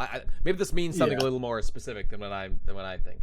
I basically phrased it in the most delicate way possible while getting the meaning across. I think because that's in perfectly Japanese fine. it does not have the connotations where we say because No, like it does not. in like even in like where I live because I don't live in America. Yeah. When people say "Oh, Goku black," like my first thought wasn't Yeah. "Oh, Goku, but a black guy." But in America, that is your first thought, right? That's And true. It's in true. Japan, it's far from their first thought. It's just a description of Indeed. like, you know. And I mean, and anyone giving like the Goku Black, hilarious. All right, right on its face. This also fairly funny. Anyone giving the series just even an ounce of just you know what they're trying to talk about would not Yes, yes. let it bother them for And any this is mean, probably why I went with the malady disease instead of the turn into a woman disease. Oh yeah. Because I knew like in Japanese it does not read yikes, but in English that does not seem good. I guess So I put the I put it in a way which gets the meaning. well, we without all love the finding- phrasing of yeah. that, the malady disease. We thought because it's, I mean, that's so fucking clever with malady, hilarious, Yeah. absolutely hilarious. Yes. Is that you? Did you come up with that? Yes, that's me. Holy shit! Very impressive. All right, that's a high IQ joke right there. I didn't even get it the first read through. Had I'm gonna these do my idiots in the Chopper chat explain it to impression. me. We kneel. That doesn't make me happy, you bastard. Don't praise me. Okay, so I mean, you see, guys, this guy is good. It's almost like he's, I mean, sort of semi-professional. I mean, it's no, you're not like making money off of it, but running done like a pretty professional good editing project before. here and doing a great job at it. Yeah, so pretty good. I mean, I editorial think capacity, fan rather. projects always end up with a lot of passionate and very talented people. Like a lot of the colleagues which I've been lucky to, like I've lucked out with a lot of really talented translators and people who like do the typesetting, and in one pace are editors, are visual editors. Yeah, just fandom attracts the best talent. I think being passionate about something attracts talent. So. That's for sure. That's for sure. Although, I mean, the only thing is, I guess it's obviously because there's no gun to your head that you have to stay. Yeah, there's You no can turn money. over Yeah, and so stuff can happen. yeah, so that's why sometimes production of fan projects they usually get abandoned sometimes. Yes, no doubt. So yeah, it takes rare people to like stick out for years when they're not being paid. Sure does. Okay, so we're addressing the whole clone thing. Okay, now here's Luffy going to send tomorrow. Oh, Battle X, long time no see. Don't name me on my nickname. Don't call me a nickname based on my weapon. You know the whole deal. We're not friends. Anyway, are you really going to help Grandpa escape Punk? Grandpa Punk? Oh, Grandpa Punk, as in Vegapunk. Gotcha. Escape. Yes. In fact, now that I'm thinking about this, I'm just realizing Punk Hazard, Vegapunk. Yeah. Is that a That's coincidence? what it's called. Yeah. No, Probably that's not, confirmed. right? Why is it called that? Was it because it was his research facility? Is that Okay, why? okay. So yes, that's the reason now. But at Yeah. the time, it was somewhat implied that the disaster Caesar caused by blowing up Punk Hazard Yeah. might have gotten it the name of Punk Hazard when it was shut down. But because like it was a hazard that was caused by yeah. Vegapunk's team or And something. maybe it was like blamed on Punk. But Oh, okay. now we know, like with this, I'm not sure if Oda didn't think about it or if maybe this was always the case and we misinterpreted it. Yeah. But now we know before Caesar ever blew up Punk Hazard, it's just called Punk Hazard. Oh, okay. Because of the flashback with to Ohara with Right, Dragon. right. It says that he's the director of Punk Hazard, and Yep. Vegapunk says, "Oh, I would have brought the books back with me to Punk Hazard, but I didn't." Although, just to check the timeline, are we sure that was after Caesar's or before Caesar's explosion or whatever? Yes. Caesar's explosion is Okay. during the time skip. Well, right before the time skip. Oh, yeah. Okay. I got you. Like it's relatively recent to the 22 years ago. Mm-hmm. So it was always called Punk Hazard. We don't know what's hazardous about it, but it's definitely after Vegapunk. Gotcha. As far as we can tell. Okay. All right. So Luffy is going to help Vegapunk escape. Okay, there it is. I'm not sure I can trust you. You're an emperor after all. And what's with your appearance? Fwish.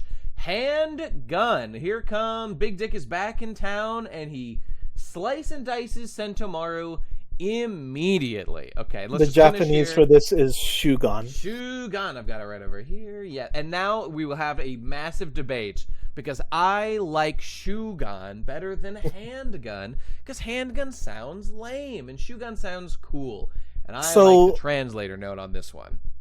I feel like this is like the texture, the feeling of the attack is better preserved in Japan. I mean, I know this is an editorial decision. What's up with the lines? Is that on? This is on the colored manga.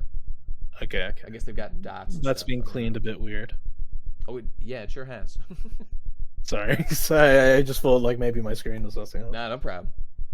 Oh, yeah, it's weird. It's like going outside the lines here, as opposed to yours, Yeah. which is, weird. Well, Maybe that's to be okay, fair, it's not this just- is done from a image leak rather than a scan. So But you'd think, like, for example, the dots here on the leg here, going outside the line, and they're simply not there in yours. It does make me wonder, is this like a leak before it was like cleaned up in the process of actually? no, the way it works. Okay, I'll explain the way it works. Yeah, okay. There is you know the Imager link I sent you before. Can you pull that up? Oh, this one here Yeah, where it has the Japanese. with the jab. This. Right. Yeah, got it. Scroll to the same page. Yeah. Oh, as you can see, no dots outside the leg there. Yeah, I see that. Yeah, okay. Can you see how, like, it's actually just someone taking a photo of a page? You can see how it bends? Yep, I gotcha. Yep. that is someone in Japan just opening up a copy of Jump and taking Right. photos and posting it online. And sometimes the photos are lower quality. Yeah.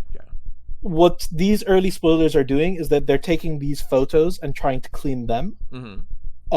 So they're technically not a scanlation. They are a cleaning of these spoiler images, which is why the art sometimes looks like a little off. Like I'll show you like something else, which this is from last week, where the image was cleaned from a 1 second, I'm DMing it to you in Discord. No problem, this no was problem. cleaned from a Okay, let's see. like this, cleaned from a spoiler image. And it's a very hit and miss process. Like you can't be sure like how it'll turn out if you don't do it properly. Like Right. that's why like TCB releases a day later. We don't use spoiler images. We use an actual scan where the pages have been scanned Gotcha. instead of taking the photos. So that's why you get quality differences like this. Yeah. Okay. That makes in terms sense. of level of detail. It's especially apparent with gray tones where you have to reinsert them. So yeah, I don't want to get too technical about So it, but I guess a reinsertion of these gray tones was probably done here, I guess, on the cleanup. Here, yes, but then they just yes. like went over the edge. And they stuff. they went over the edge, yes, Gotcha. because like that's the only way to clean it without like clean these raw pages without making it look like awful. So like it's a rush, like to get it like looking decent, but sometimes mistakes are made because of just the quality of this, like what's being used. It's an image, not a scan. Gotcha. Oh, So, going back to my point, though, I have to utterly debunk you for all time in your choice of editorial here. Perhaps I'll be able to persuade you to translate it differently. Oh, you want to go with handgun versus thingy? Shogun, yes. Because, Okay. here's why. Let me ask you something. Why don't you translate Sanji's attacks into English? Because it starts in Japanese. It starts in French, which is a language which the readers in Japan wouldn't know. Damn. That's a kind of okay excuse. Shit. So because he's saying something, I'm maintaining the same level of understanding my target audience, our target audience will have. But I'd appreciate by the way, if you would just tell me that I'm correct and then do what I'm telling you. That would be great if you could just do that for me. I do want to respond to a comment. Yeah. Viz is usually much better. Like sometimes when they upload their old scanned volumes, it can look a little bit washed out. But when it comes to new chapters, Viz will always have the higher quality because they get sent just the printing version directly to Jump. They don't need to scan it at all. So it has much fewer errors. So in terms of image quality, nothing can beat Viz. That's pretty definitive. Indeed. Okay, but you know what? Just on this point, because I find this interesting. Right. Shogun versus handgun. Like, there's other things like, going by that logic, like, there's all kinds of words that could be translated, like when you see the word, like, I think I used this last week, like, karate. You could translate that as, like, the way of the empty hand, or, like, empty hand, or anything I wouldn't like do that, because it's a style. It's But- not a move. And I would just argue that this would be the same way. And I think this is exactly where the translator's note is in full effect. This is where it should be used in order to preserve like the texture, the aesthetic of an attack, but not but still be understandable, because like you said, you are supposed to understand what it means when they're doing You're the meant to attack. understand it intuitively when you hear it. Yeah. So I initially was going to do hand pistol, like to do what Viz does, but I was like, Sure. honestly, I try and stay loyal to Viz when I agree with them. There's a continuity for people who have read with Viz, but when I feel like they're inaccurate, I will change the term. Sure. Like sure. road poneglyph to load poneglyph. I feel like load has more backing now. Raftail to Loftail, same deal. Well, like the good thing about being a fanlation is that we have the flexibility to update and change our terms. Yeah, you can do whatever you want, and you don't got to answer to guys like me. But we don't have to reprint. We don't have to worry about that. Yeah, right. In terms of your specific question here, I went with gun instead of pistol because it's closer to gun for Shugun. I feel sure.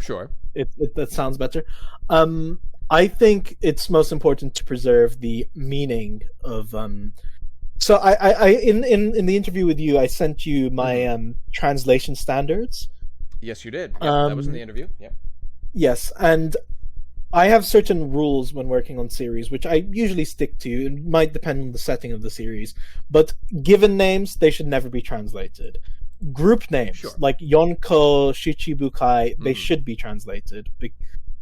Titles, they should be translated because these are things which we're meant to be like, oh, they're calling him Straw Hat because they see a straw hat.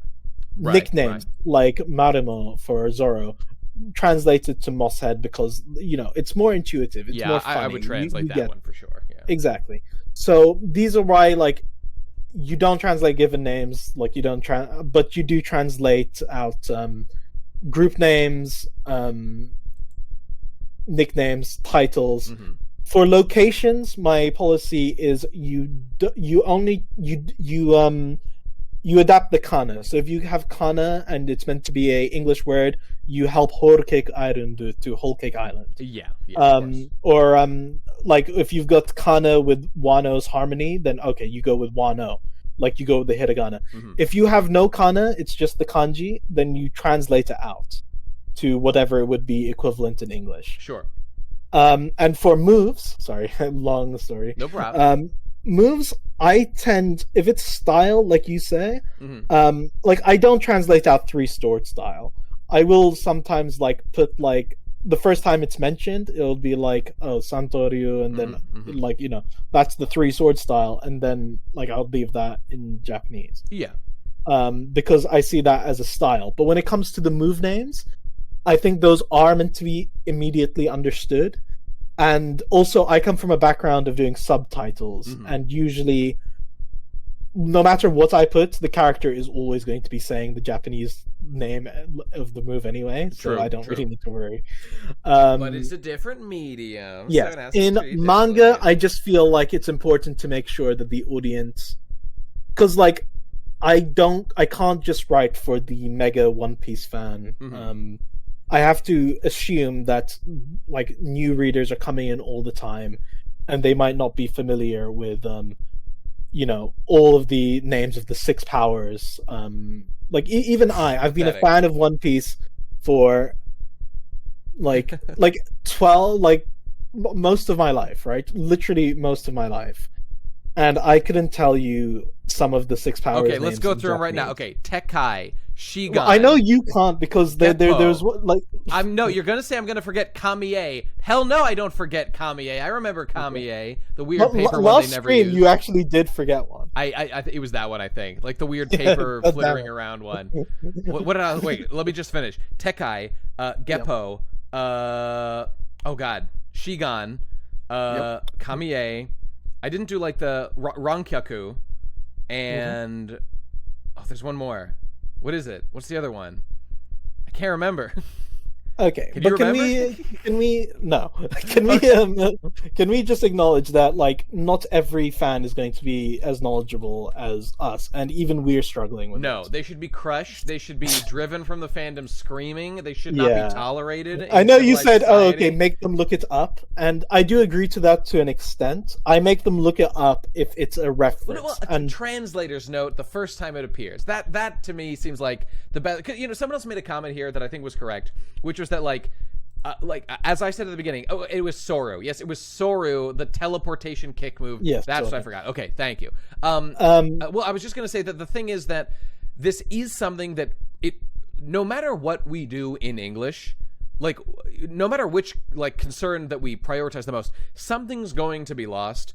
Even if it's just that it's written in the Japanese phonetically translated to English or whatever, so it says Shugan or whatever it is, and then there's a translator's note at the bottom.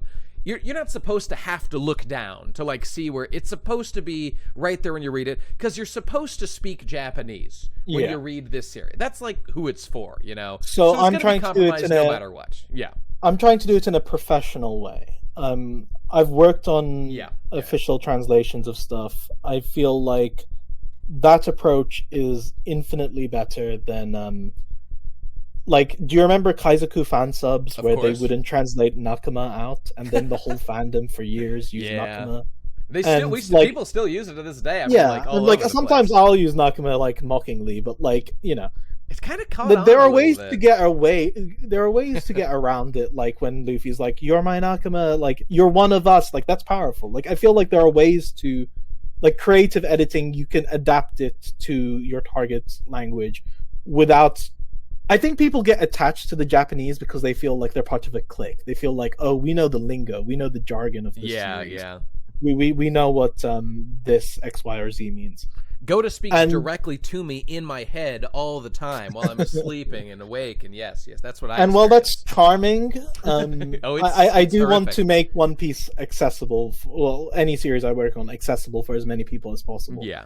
That said, I don't want to make it sound like I translate out all move names because I don't. If people like read Wano through TCB, they'll notice that like I don't translate out like Tenjin, like Big Mom's Big Thunder move, or like a lot of, like I don't translate Why most the- of why the Zoro's distinction, moves. then? Like okay, so the difference is if it would ruin a reference, if it's a name or something, or if it's a reference, like Zoro's move Rashomon, where he like cuts them apart and you see the train in three perspectives. Yeah. That's a reference to a movie, and it's a gate or whatever. But like, I wouldn't like translate it to like heavenly whatever, because that ruins the reference.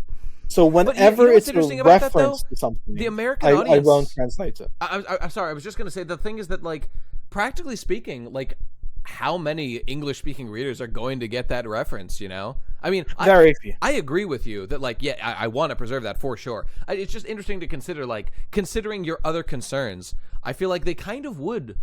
I mean, again, considering that you will not get a perfect situation here, that you know. Concerns like that, well, they want to be preserved. If your other concerns are like readability and for the average person to read in and understand easily, that would outweigh like a fairly obscure reference like that. But again, obviously, I would not do that. I mean, I'm a bit more of a purist. I want it to be like as close as possible. I would probably lean heavy on the translator's notes for moments like this. And stuff, I think but... translator's notes can just look a bit too messy. Sure, and I want to make it seem like I don't want to have a situation where you've got like those meme moments where it's like Keikaku, all according to Keikaku. Yeah. Keikaku means plan, and like people have to pause the video. It sure or does. stop what they're doing, and I want people to like enjoy the flow of the series like I do and like you do. And I think for me, above having the exact wording, it's or maintaining like Japaneseisms just for the sake of it. It's all about making sure the meaning and the intent and the enjoyability are as close to the same as I can keep it. Well, so that's perfectly it's definitely like something which you might disagree with. Like I can see, especially with in Wano, I translated a lot fewer of the moves because a lot more of them were cultural, and it seemed appropriate to keep them in Japanese. But for a character like Lucci, nothing about him is coded to being like, okay, it should be kept in Japanese. This is referencing X, Y, or Z. To me, it just seems like any other move name, so it should be understood like the Japanese audience would understand it.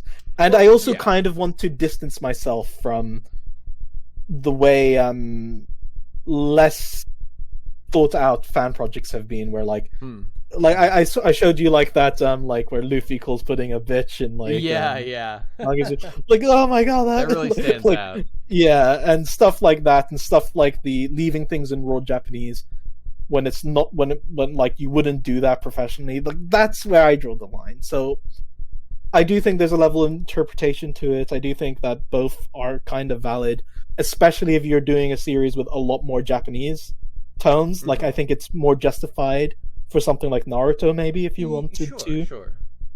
Like Kamehameha, I wouldn't translate out to Turtle Wave.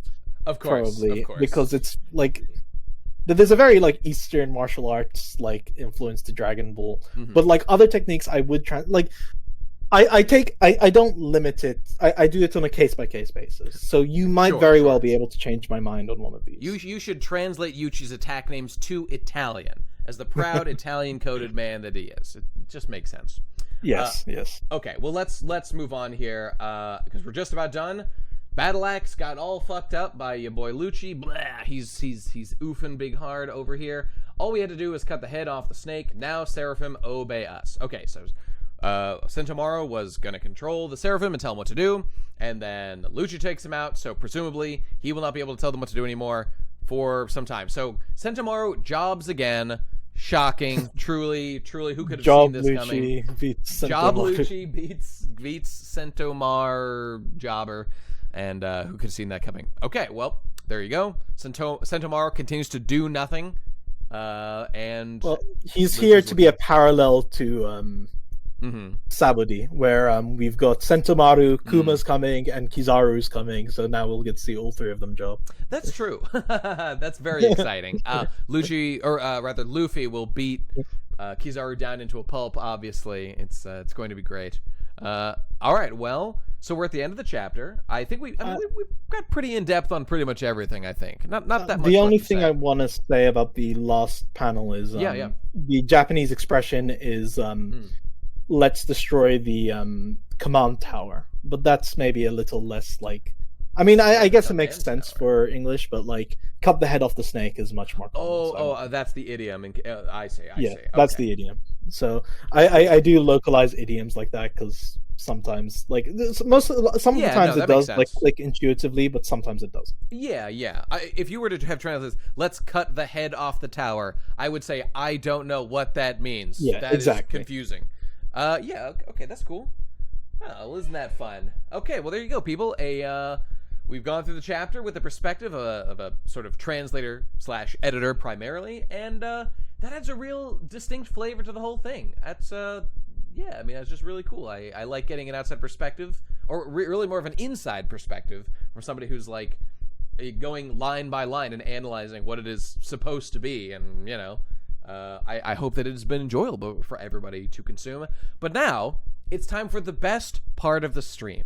Yes, you know what it is. It's time to decide, has this chapter been Goda or has it been Hakta? So I think what determines it is whether how people feel about Lucci's showing in the fight, and whether or not Luffy did. Yes, how do you feel about that? Because I don't think you've commented. I guess that's true. I didn't really. I guess it's a little surprising to me. It is a little surprising that Lucci is, first of all, the fact that Lucci just is awakened. Okay, let's just address that first of all. You know what? I can't even really comment on it too much because I don't know what the fuck causes awakening. No one does. It's not been explained in any kind of detail.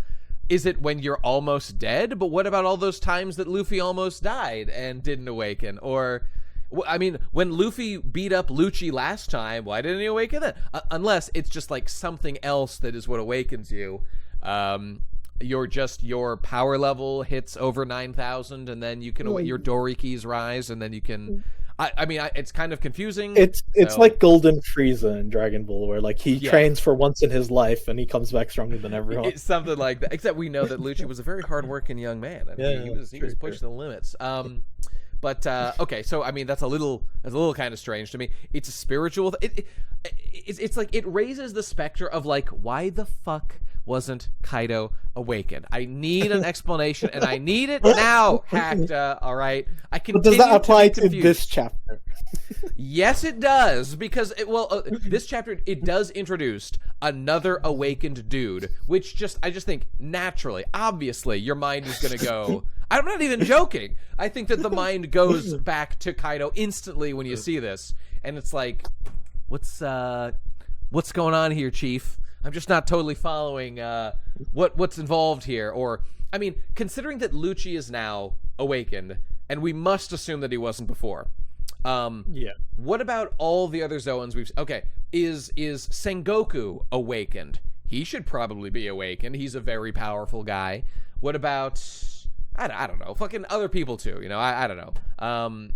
I just don't know. Okay, whatever. So that's like one thing that's like kind of confusing to me, and would love some clarification. Doesn't make it a bad chapter necessarily. Doesn't ruin everything. As for his showing in general, though, your actual question though, like given his awakening, I mean, again, I have questions about like what power level really makes sense for just like a sort of a more generic awakening, which I assume that he isn't also like a legendary mythical Zoan in disguise as another devil fruit. I'll assume that's not the case.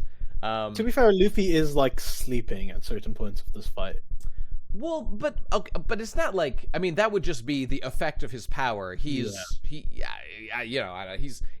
doing what the Nika power does, and I mean, the other thing about Nika is that it was explained by Kaido, I think, that like a Zoan Awakening does give you sort of a generic stat buff.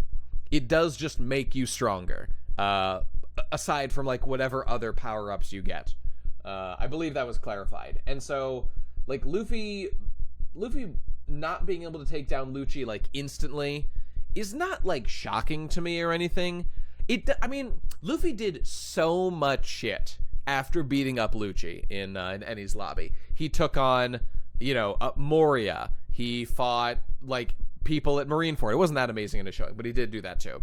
And then like 2 years of training happened, and he fought Hody Jones. Okay, that's not that impressive, but he beat Doflamingo, who is and Lucci is still above all of this. And Lucci appears to be easily stronger than Doflamingo, who was also awakened, by the way.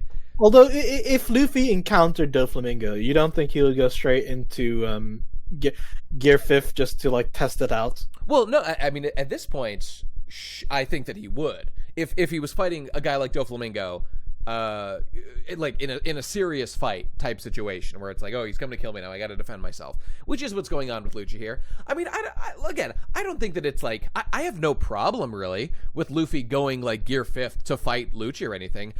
My issues are kind of all about like confusions that I have. Like, I thought there were like drawbacks. Like, it took like a lot of effort to go Gear 5th. Maybe it did this time too, and then it's other things like, oh, it's kind of a shame if like we're just going straight to Gear 5th all the time now, and we don't see like the other forms that Luffy build up over the series. But it is frustrating, right, when like a character doesn't go straight to their strongest mode and like plays around. That's true too. I agree.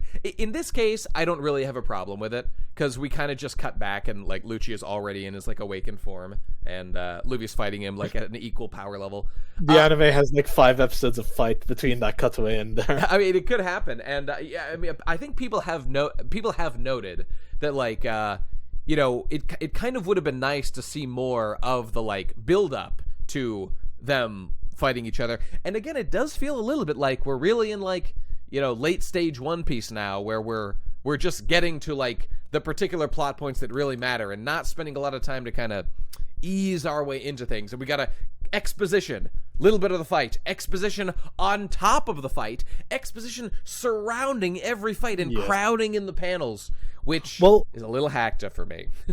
I will think that maybe I think legitimately the only reason why this fight exists, maybe the only reason Rob Lucci is here, is just so he power can level check on Luffy sort of thing, or nah, it's just to introduce Gear 5 to the Straw Hats and give Vegapunk an excuse to talk about it. Yeah, that no doubt about that. Like, I think that's legitimately the only and Oda was like, oh, it'll be fun to have I get the feeling that any second Lucci is going to be pulled away, and they're like, no, you can't actually do this, and because I do not see this going. I said this last week or something. I do not see this going to like a full-on one wins, one loses fight, because we've already had that with Lucci. I don't think Oda's going to spend a lot of time on that or anything. Like Luffy has learned the lesson he needed to from fighting Lucci. He doesn't need to.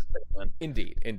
I do find it interesting that Vegapunk already knew about the White Warrior. Like, he comes in, is like, is the White Warrior here? I'm not surprised about Vegapunk knowing anything, so that's fine. He knows for me. everything. He knew Momonosuke appeared in Wano, so maybe he's got like a mole or something. He clearly got news out of there somehow. Yeah.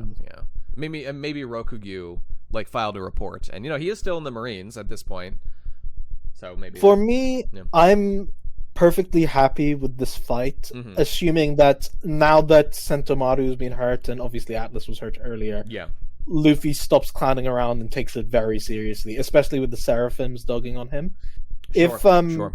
It will depend 100% how I feel about this on how Lucci does now that the gloves have come off and Luffy's really pissed. So if Luffy like starts to like push back and get Lucci on the ropes, and then they have to like cut the fight short, I think overall this little skirmish was well executed. If that doesn't happen, then I'll have to see what does. But I'm not against Lucci hanging in there because I think most of us did think he would just job out and like crash and burn immediately. I guess that was kind of a major talking point lately, that or like for this fight, like he's going to job. Lucci is insanely powerful now, but Oda did give him Awakening, which I mean I didn't expect him to give him. That is a pretty serious, it's justified to an extent. So again, I would still love some it. clarification on exactly how Awakening works and stuff. But I also feel that is coming. I think that this is what Vegapunk, among many other things, will be explaining to us. At least I beg that he does. I was telling, I think last week I said, in my nightmares, I see Vegapunk either like leaving or dying before he can explain like anything more. We've already got this dump here. So like we could end the series now and we have gotten a explanation of Devil Fruits that, sure, it doesn't clarify literally where they came from or something, but if they left it at that, it's like, okay, the universe produced these fruits somehow. Okay, fine. I mean, that's like, there's something to that. I guess we'll go with that theory, which would not like ruin my, Oda has promised an explanation. This is an explanation. It's not super it might not be or anything. Yeah. So I don't know. I want more detail, of course, as I think everybody does at this point. But I don't know. Do I think Lucci is again doing a little surprisingly well? A little bit, but I do feel like Luffy is definitely winning. He's getting some good hits on, and Lucci is not really getting many hits on Luffy himself. We see Luffy. We kind of skip, but Luffy is like dancing around some of these attacks pretty easily. But then, and it's not like Luffy hits him with like the super big stuff. Like it is just like a gut check kind of thing. So if he tanks like a solid super blow from Luffy, then I'll probably start. Because questioning it, because like a lot of these gears and transformations, they change more like the properties of the fighter, like what they can do, rather than how strong they are. Like I don't think people get hockey boosts from transforming in the series. Well, I would assume not specifically, but I agree though. If there was a character, say that like is clearly at like a lower power level than their opponent, and they just like keep taking massive blow after massive blow, and they just keep getting up, and if the Oda were to write like a long fight where a character just keeps getting blow after blow from say like the strongest character in the series possibly, and just kept getting up without kind of explaining how that worked, it would really get the old noggin jogging on how this works and how you could expect that character to defeat the other one. That would be wacky. But Oda I feel like he wants to keep it vague, and instead of like ranking people like, okay, Kaido's here, Thingy's there, he's like, people are in this general realm of power. They're in this tier of power. And anyone who's in this tier of power, they can get lucky. They can, get someone on a bad day and maybe like cut their arm off. That's true. Or something. I mean, I agree. And I don't mind it. And I'm glad that Oda keeps things kind of vague in that way. That's perfectly fine. So I don't mind that. By the way, I just want to say your worst nightmare is different from mine, because my worst nightmare is one day Oda will Romanize Gold Roger as Gord Lodger. And I'll have a heart attack. I'll have a heart attack. I'm sure no sir, typesetter. He like switches every single LR spelling. He just flip-flops. Whatever. I've accepted. And then you now have to translate it that way. You have. Oh no! I would resign. Sorry, Goda's way is what it is. You have to do it. No, the guy, he does his best. I'm not going to take the English. He uses a lot of English in his series, but his mastery is far from perfect. It must be said. Yeah. Absolutely. Okay, so ladies and gentlemen, Goda or Hakta? Let's take a look at the voting and where things stand right now. Okay, let's see here. So in terms of Goda or Hakta, 78% are voting for Hakta this time, and a lowly 22%. I saw somebody posting before and said like, now again, they're just voting on what they think my conclusion is going to be. So No, they're not predicting necessarily you. saying that it's Hacked themselves. So I give them some Interesting. they're not necessarily doomers themselves. And they, Can I guess what you're gonna do? after you absolutely, if you want to, go for it. I think you're going to actually surprise people and say it's Goda, but only barely, and you'll retract it if it doesn't go well. Well, there can be no future retractions because we live in the moment. It's every chapter must be decided on its own merit. But okay, let's find out. Let's see. We're gonna go through the chapter. Can we get some spams in the chat here, people? Are we supporting Goda or are we supporting Hakta? Who do we feel out there? Is the strongest? Midda does not exist. Okay, we're getting a lot of devil horns in the chat. Okay, we're scrolling through. Here we go. I need to play like the Metal Gear Solid 2 song as we like go through, do this end. I need to get some songs queued up for this. But fuck you, Nate, they say. But okay, here it is. All right. Lou Feld chapter cover. I like that guy. Okay, Goda, strong Goda start. Okay, TCB scans, pretty cool. All right, ass piece. Bonnie's ass, not bad. Okay, that's strong. Goda right there. Okay, oh, Jinbei's on screen. Yikes. Okay, instant Hackta. We're tanking Hackta Bros. Oh, no, we're spiking Hackta Bros. That's what we're doing. Pigeon Guy's here. Okay, Lucci's doing things. Correctly colored Kuma. I like that. Or rather, S-Bear. I like it. Kaku's on screen. Okay, kind of cool. Ooh, CP90 masks. Oh, no, that's cringe. That's only supposed to be in Water 7. Yikes, that's very Hackta. Okay, again, Jinbei, Hackta, Stussy, Goda, Luffy, Midda. Midda's not real. Atlas harmed. Cringe. Big cringe on Atlas being harmed. Not good. Lucci, Food Man, Navy HQ, Sakazuki, I like that guy, but he's still behind his desk. Kizaru's mentioned, that's pretty cool. Back to Egghead, Awakening, everyone's awakening. Lucci's awakening. Why wasn't Kaido awakening? Goda, I mean Hackta. Thank Why you, would you do that? Baxter. I don't understand. Why wasn't Kaido awakened? When will you explain that to me? Okay, that's happening. Explanation on Nika lore, Devil Fruit lore. They came from, it was not in the old encyclopedia, it's in the new encyclopedia that the world government is retconning in real time. It's happening. Luffy's being very strong. He went straight to Gear 5, that's instant cringe. Nika is on screen. That's massive Hackta, okay? Hackta is reaching astronomical proportions right now the more it's on screen. Vegapunk is here. He's explaining Devil Fruit origins. Human evolution. Maybe he was made by the soul of man, the collective unconscious, or maybe someone actually made it. I don't know. Robin's on screen. That's pretty good. Not bad. But it is new Robin, so it's a little bit Hackta. Where's old Robin? Parallel Bros. It's happening. Oh, Hackta Bros. Oh, God, the artwork. No, Hackta, no, please. Why didn't you let Goda draw this one? Okay, they're still fighting. They're bouncing off each other. Okay, brown children. We've got some brown children. Whoa, bros! Okay, strong Goda vibes coming from this center of the page right here. Okay, very impressive. What else? Laser bros. Okay, this doesn't make sense. Why is the paw shooting a laser? The effects just don't make sense. They don't make sense, Hackta. Explain why he's shooting a light beam from the paw fruit. That's not how that works. Unnecessary hierarchy, big Hackta vibes. Okay, Mole, Katakuri reference, possibly?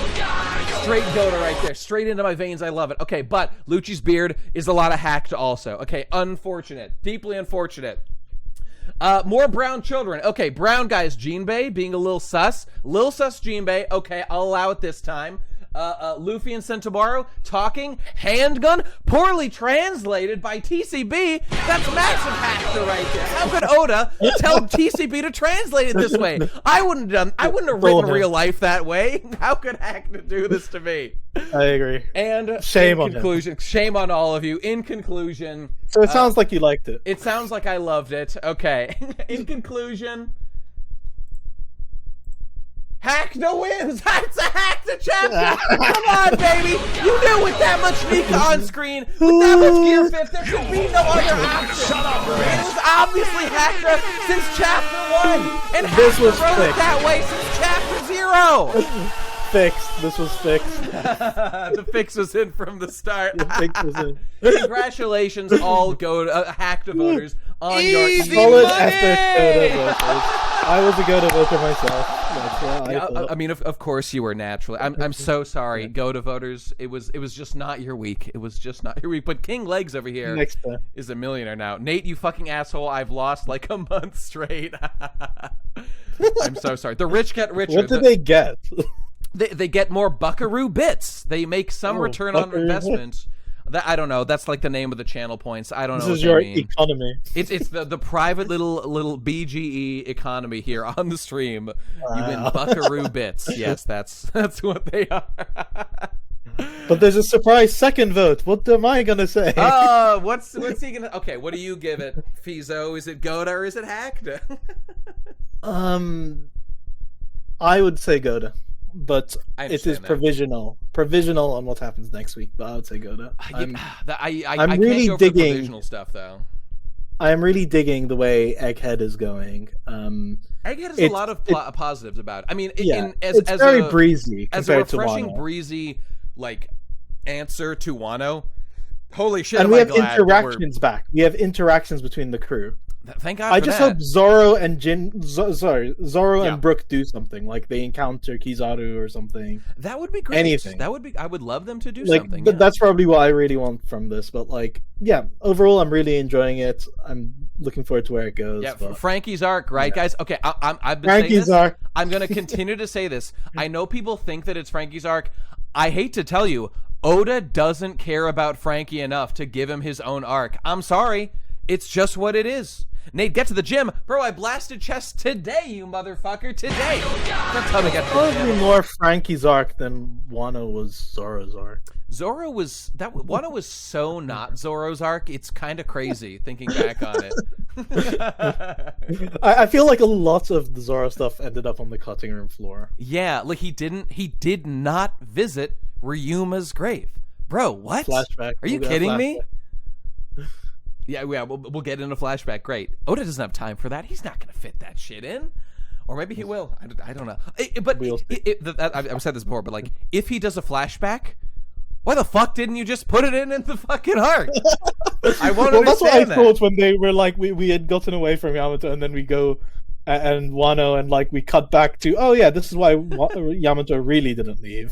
Yeah, that was so bizarre the way that he handled that. Like after the curtains shut, we It go didn't back need to to Wano. be done that way at all. It was so strange, but okay. It's like he remembered he forgot, or like before they like, oh yeah, you're limited to this many pages. Yeah, And it's like, yeah. fine. It felt like something like. I mean, maybe his plans were adjusted because he had to work in some fucking film red promotion pages, for you know? Watch I don't know. Daughter's movie. It's possible. It's possible. I mean, I would have like. I actually really like that whole Ryokyugyu Shanks interaction. The I only didn't thing mind it is, terribly. I wish that like Shanks like sent like a fishman crewmate or someone to scale the wall and get a poneglyph or something and be like, yeah, I came that's here the for thing. something. And I Bye. think this might be revealed later, but like that scene is a little bit nonsensical unless the whole point is that Shanks, being an actual pirate himself who wants to find One Piece, Full of poneglyph. took advantage of the opportunity to get in there and like. I think that would be really cool. If he just like, puts that in they, there, like, I would have love it- that. yeah. I would really just like one that. panel of like, oh yeah, we got it. Let's go.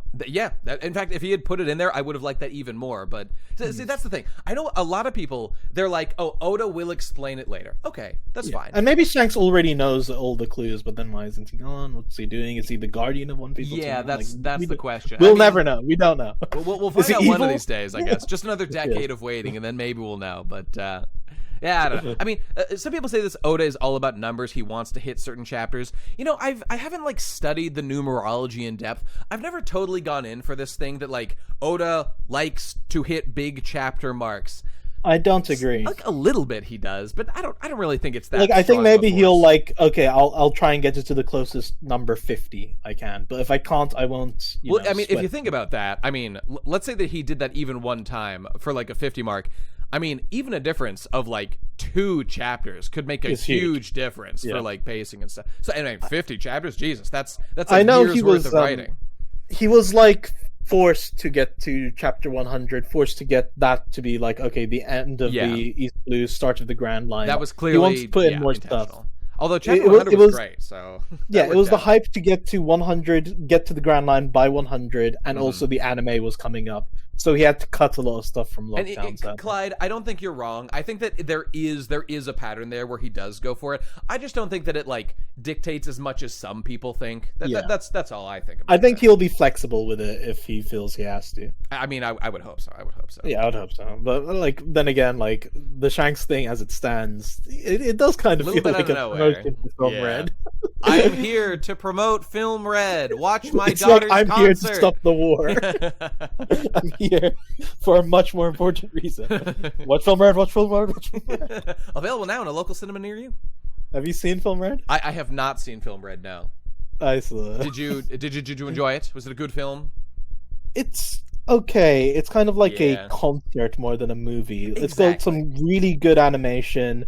I really don't like its lore. Like it's kind of like Yeah. she's a streamer. She's a Twitch girl. Like she's like an That does not like, fit in One Piece at all. yeah, It's all like fun. because like information is meant to be very censored. in yeah, One Piece. without question. Without question. The film is surprisingly dark. I won't spoil like Yeah. what's like some twists, but like it's surprisingly dark and sober. So like, Mhm. and I think the ending's powerful. So like, it's got its ups, its downs, its nonsensical pulls, but like, Mhm. it's a decent film. I don't think it's top tier One Piece films. Yeah, it's just okay. a fun time, and I really hope you like Japanese music. I mean, I liked it, but like, I really hope you like that kind of musical genre. Poppin', yeah. Japanese ego pop. I mean, I saw a while ago. I saw Bell, which is like a little bit similar kind of concert stuff going on. Not that into it. Not that into it. And Basically, it's really satisfying to finally see what the deal is with Uta after being hyped Sure. on her since chapter 3. it's very good. It's very good to know what Oda's plan truly was for Uta since the elevator, since Romance Dawn, Chapter 0, Chapter 1. So Yeah. that's a big load off my back to know. Finally. All right, I think we're done. I think so, been too. fun. Yeah, this has been really great. Thanks for I hope coming the by, people Feeso. didn't hate me. They always say that I'm too negative and I focus too much on it. And you fought a valiant fighting for I tried my best. for Goda, but not this time. This is Fun Piece, people. Do you and, think they'll vote for Go Feeso or Hack Go Feeso or Hack Feeso. That's the next vote in the chat. But I think people were really happy. I know I was happy to see you. People seem to really appreciate your insight, and I know I yeah. did. It was It's gotten quite late, but I was really happy that like I did this. Yeah, I think you're it's on been- UK it's time, been right? so much fun. isn't it? Yeah, it? UK time. Yes. Yeah, so it's real late for you. But okay, It so is. we'll let you go. But it's been really great. We should do it again sometime. I thought it was awesome. Oh, for sure. Yeah, if you'll have me, I'll be happy to pop back up. Oh, that'd be great. I would love to get a rogues gallery of guests to come on once in a while and maybe do Never a rotation. rotating. I mean, honestly, like I've always like I even tried to do my own YouTube thing like years ago. Oh, and, yeah? like yeah. We don't. But, like, this I show kind of isn't lost- that big, honestly. This kind of is a Yeah. side project for me. Yeah. But that's what I like about it, right? Like, Oh, yeah? because like I never wanted to like do YouTube or something just like to get popular and famous. I just wanted to discuss Mhm. series and shows I love because I I get have that. no one in my real life who are into them. You know? That was my So- when I was young. I was motivated by no one around. I had my brother, but he wasn't as into it as I was, and I had no one else to talk about One Piece with. So I would like bitch to, like my mom or something. And then I got older, and I joined like anime club in college, and I had more people to talk to. And now that I'm older and I did YouTube and stuff, I finally had an opportunity to kind of make my Exactly. own community to talk. Honestly, for the specific purpose of nothing else than having people to talk to One Piece about specifically. And so Honestly, I might yeah. revive my YouTube channel just for that because this has been a lot of fun. yeah, hey, and man, why not? Why not? Just- Have me on yeah, maybe. sometime. Mega Fiso, join. No, I'm joking. But yeah, no, those videos which they're cringe. If I ever did it, I'd like do a lot better. But like, Sure, of I'm course. just really like I feel really honored to like get to be a part of the community and just talk about it. And everyone's being so nice in the chats, and yeah, I would hope so, because you provide valuable service along with the rest of your teammates, obviously. And, Oh, and you're talking yeah. about moms, right? I got Yeah. my mom to watch 2 episodes of One Piece. She watched episode, like, this was like 12, 13 years ago. yeah, I got her to watch episode 1. She thought it was too childish. Okay. I got her to watch the Sabodi episode where Hachi gets shot by the racist celestial dragon. She cried and wouldn't watch anymore. So you got her with the too soft and the too hard. Yeah. So And this is why I came online, ended up joining all these teams and finding people like-minded to talk about One Piece and other series with. Parents will never get it. They just don't Parents get it. just don't understand. It's this plural is still anime, Mom. How many times do I have to tell you? Yeah, no, they say mango. My mom and dad they used to say mango instead of manga. Mango. Oh, that's hilarious. I do that ironically. Maybe they're doing it ironically. Really? Probably not. Probably not. But yeah, thank you so much for having me. No and- problem. Thank you for sharing your insight. It was a pleasure. I'll let you get to sleep and whatnot. And was there a comment here I was going to read? No, just a lot of people being very positive. I hope I didn't like Mhm. like people who are like commenting. I hope I didn't because usually they're part of the discussion more. I hope I didn't take away from that part. I thought we had a good back and forth, and I think the people kind of like to have a second voice as well to bounce off of. I thought it was very useful. So don't sweat it, man.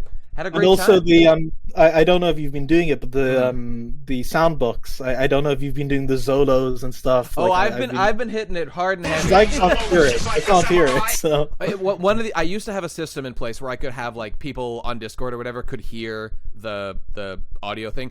I mean, I haven't had too many guests on the show. If I have more of them, I'll try to get that rig back up so that people on the other side can hear it too. I thought it was hilarious when I was watching last stream. And it's If you just like listen back, I'm maybe sorry, a it comes bit. up solo. He's like a samurai. If you listen back, Yeah, you'll hear some of it. I probably mean, listen. I hit it hard. People are always telling me I'm doing it too much, but I say Shut up, bitch! I said shut up, bitch, to them just now through the soundboard.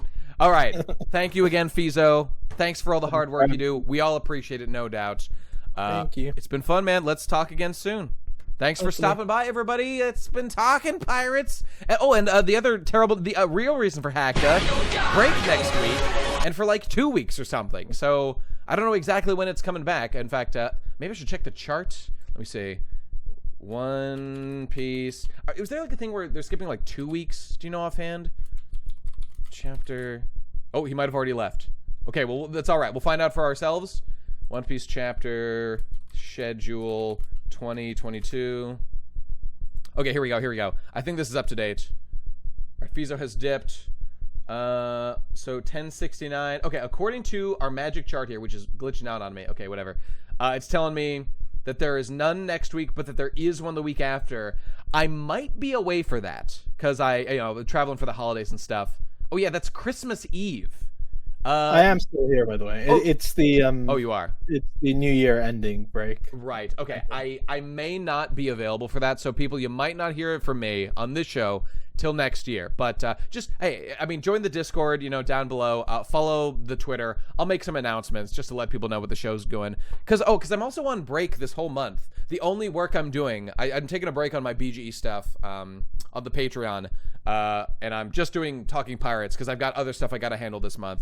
But yeah, whatever. I'll keep you posted, people. Watch the Twitter, my Twitter, and then also the fucking the Discord. There will be announcements there too. So keep an eye out. All right, that's it, everybody. Everyone. Thanks for again, Feeso. Thanks everybody for stopping by. See you soon. Keep you posted. Bye.